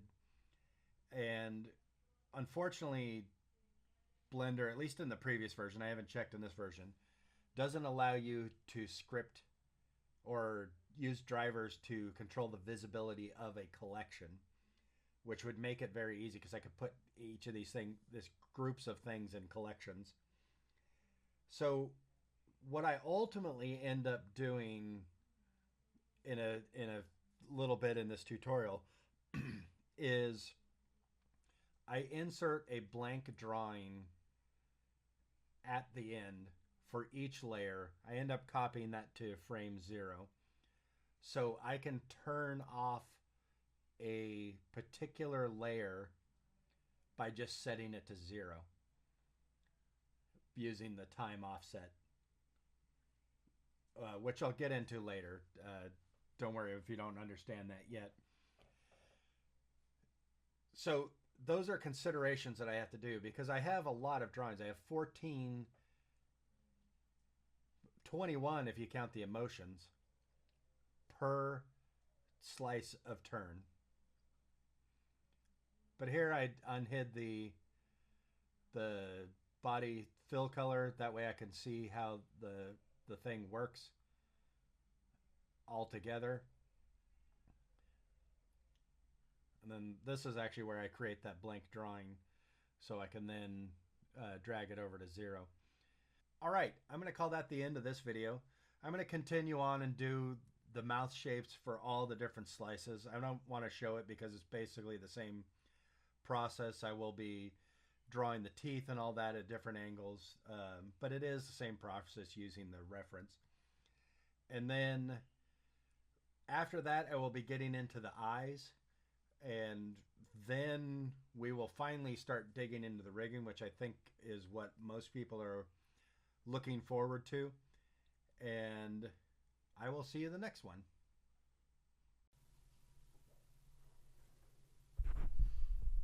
Hey everybody, Chris Newhan here, and I'm finally getting back into drawing the mouths and all that stuff for my character Mad Pierre. The last video I left off doing the mouth for the front position. I'm going to keep this fairly short because it does cover mostly the same material. I'm not going to cover the drawing part of it. I think I'm just going to cover some of the considerations of what I do as I go draw the rest of these.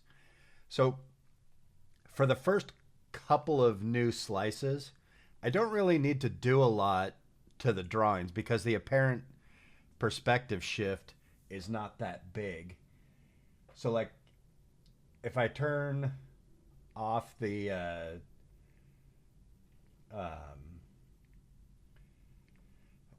the next slice, I'm on the front one, and you can see where the 3D nose is. Here is where the next slice will be, and it's not a big perspective shift, so I can get away with just duplicating the mouth. And I talked a little bit about this in the previous video, that I'm going to make a separate mouth shape for each one of these pieces, or each one of these slices. That way it's very easy for me to control the visibility of each of them with my overall controls, because I can either just turn off the object or, like I said, set up a 0 frame that whenever you're on that slice, you're using the other frames, but otherwise the driver is set to 0. So again, I'll cover that stuff in more of the rigging thing. So as you see, I've already done this second mouth here.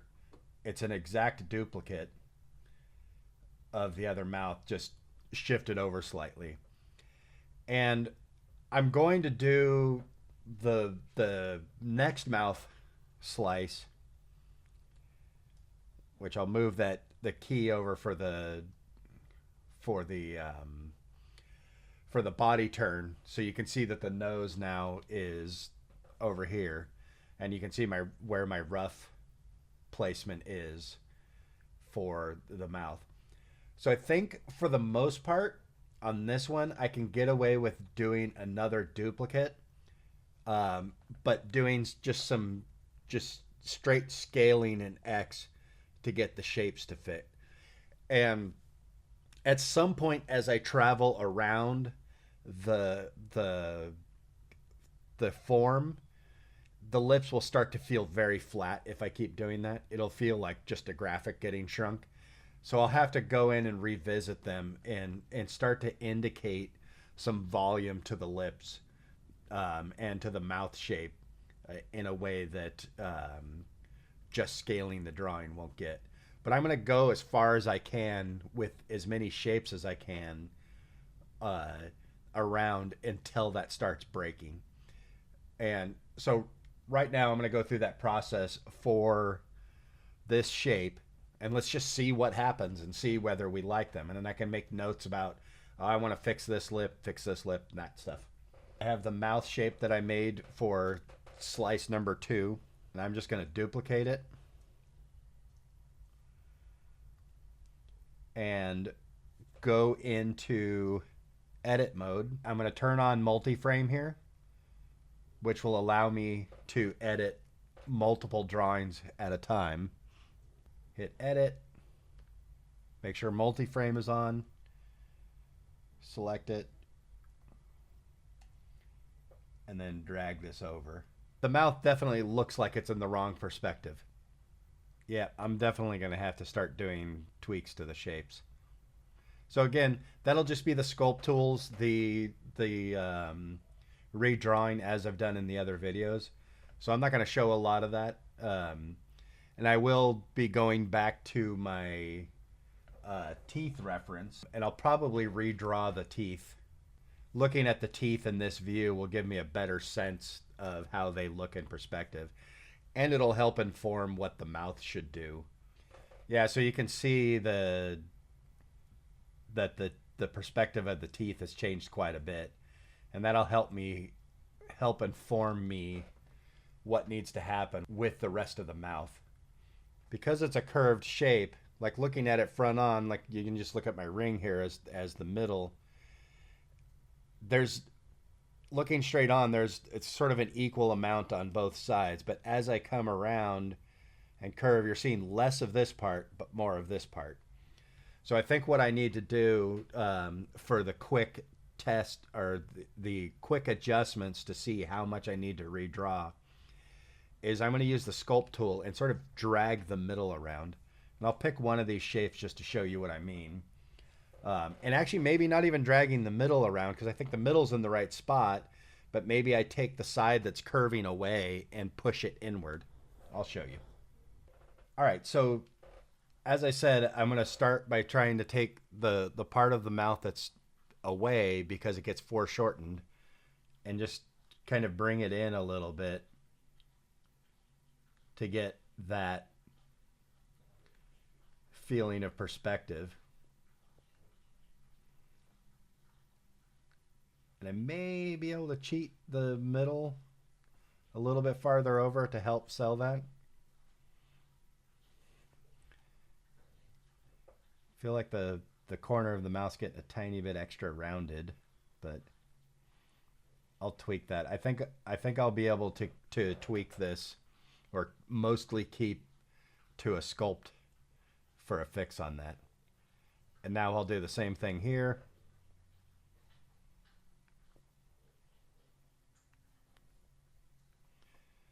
To give it a tiny sense of perspective.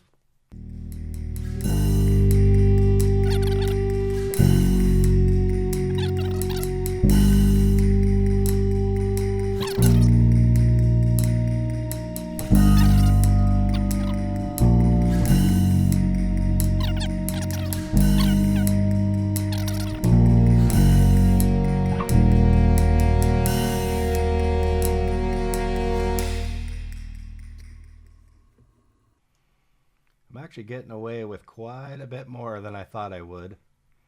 Like this one is probably the one that looks the flattest because this mouth, it sort of draws the corners back. But I think I still might be able to get that fixed. All right, so I'm going to continue that process for the rest of the way around. Like I said, I'm keeping this video short because as these go around, it's going to be largely the same thing. As I get to the slices where I'm way over on this part, they are going to have to be redrawn because it'll start to look really bad. This one's a little bit iffy, and like I said, I think I won't really know until I'm able to step through them easily and see how it's working. All right, and the next one, I'm going to be doing the eyes. That was originally the next video, but I didn't want to leave some of the things that I'm having to tackle for the mouth as it goes around completely for anyone to figure out, because there's some interesting challenges in there. Bye, everybody.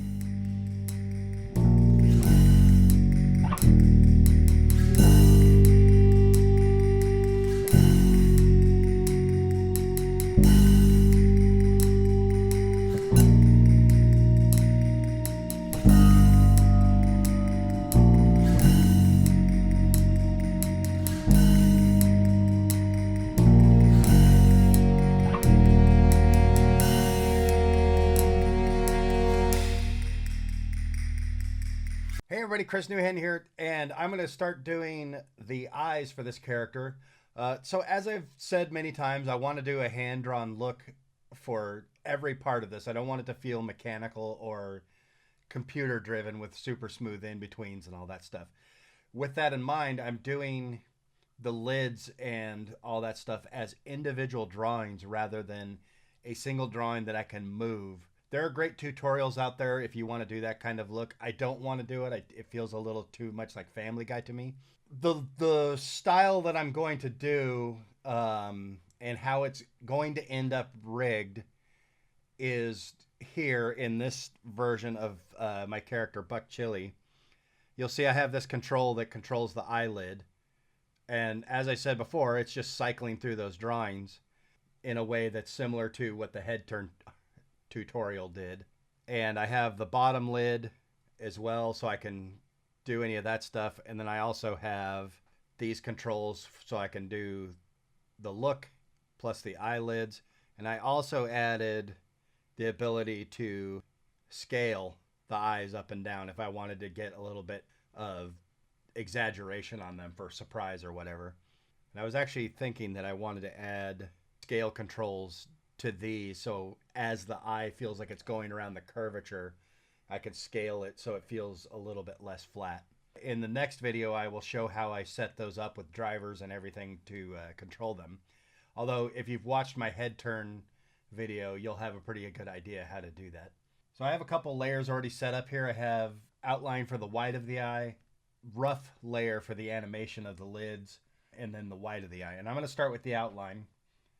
Make sure I'm on my outline material, which is the same black outline material for all the character, for the whole rest of the character. That way I keep those kinds of things to a minimum. Because you'll notice if you just keep making new grease pencil objects, it'll make a new material for them, and you'll have all these materials that aren't named, and it's hard to keep track of them.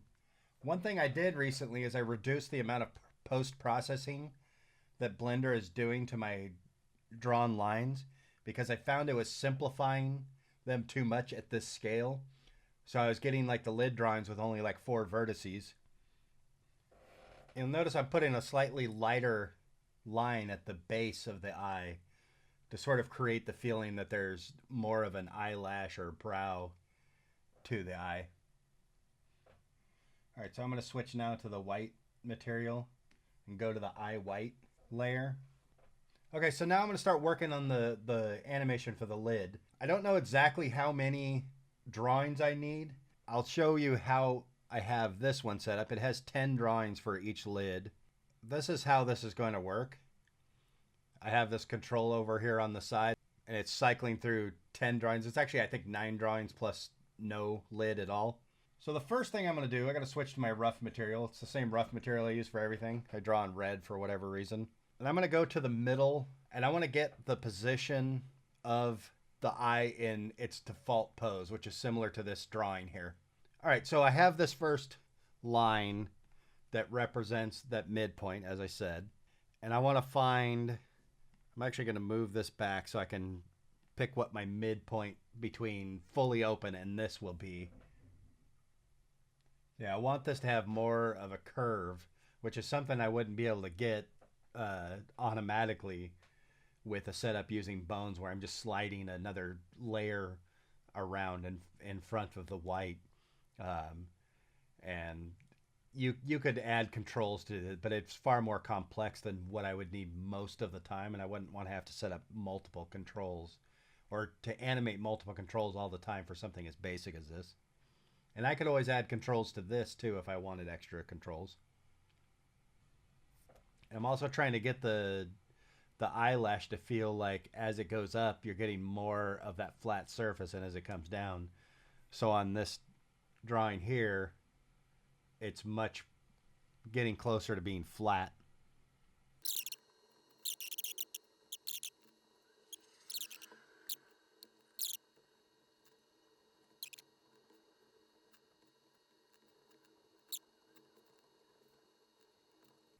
Okay, so I'm pretty happy with the way these look as lines in general.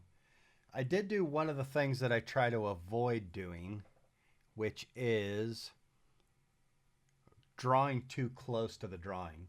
Because what happens is I tend to make the lines more delicate than they would be. And I'm noticing that all of the lines look a little thin compared to the rest of the face. And looking at my drawing on the side here, they're a little bit thicker.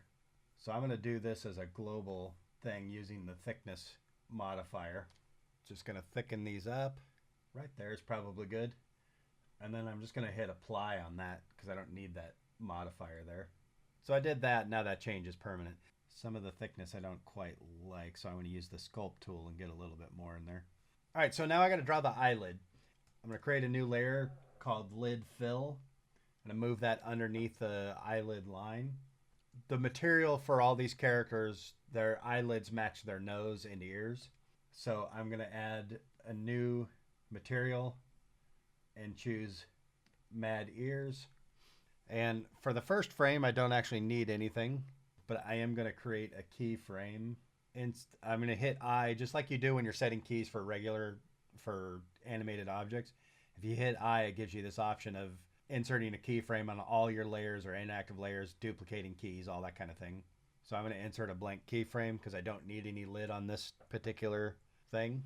So I'm going to come in here and just draw along that shape. And then the rest of it doesn't matter. All right, so I got the lids drawn in, and now I'm going to set up the mask.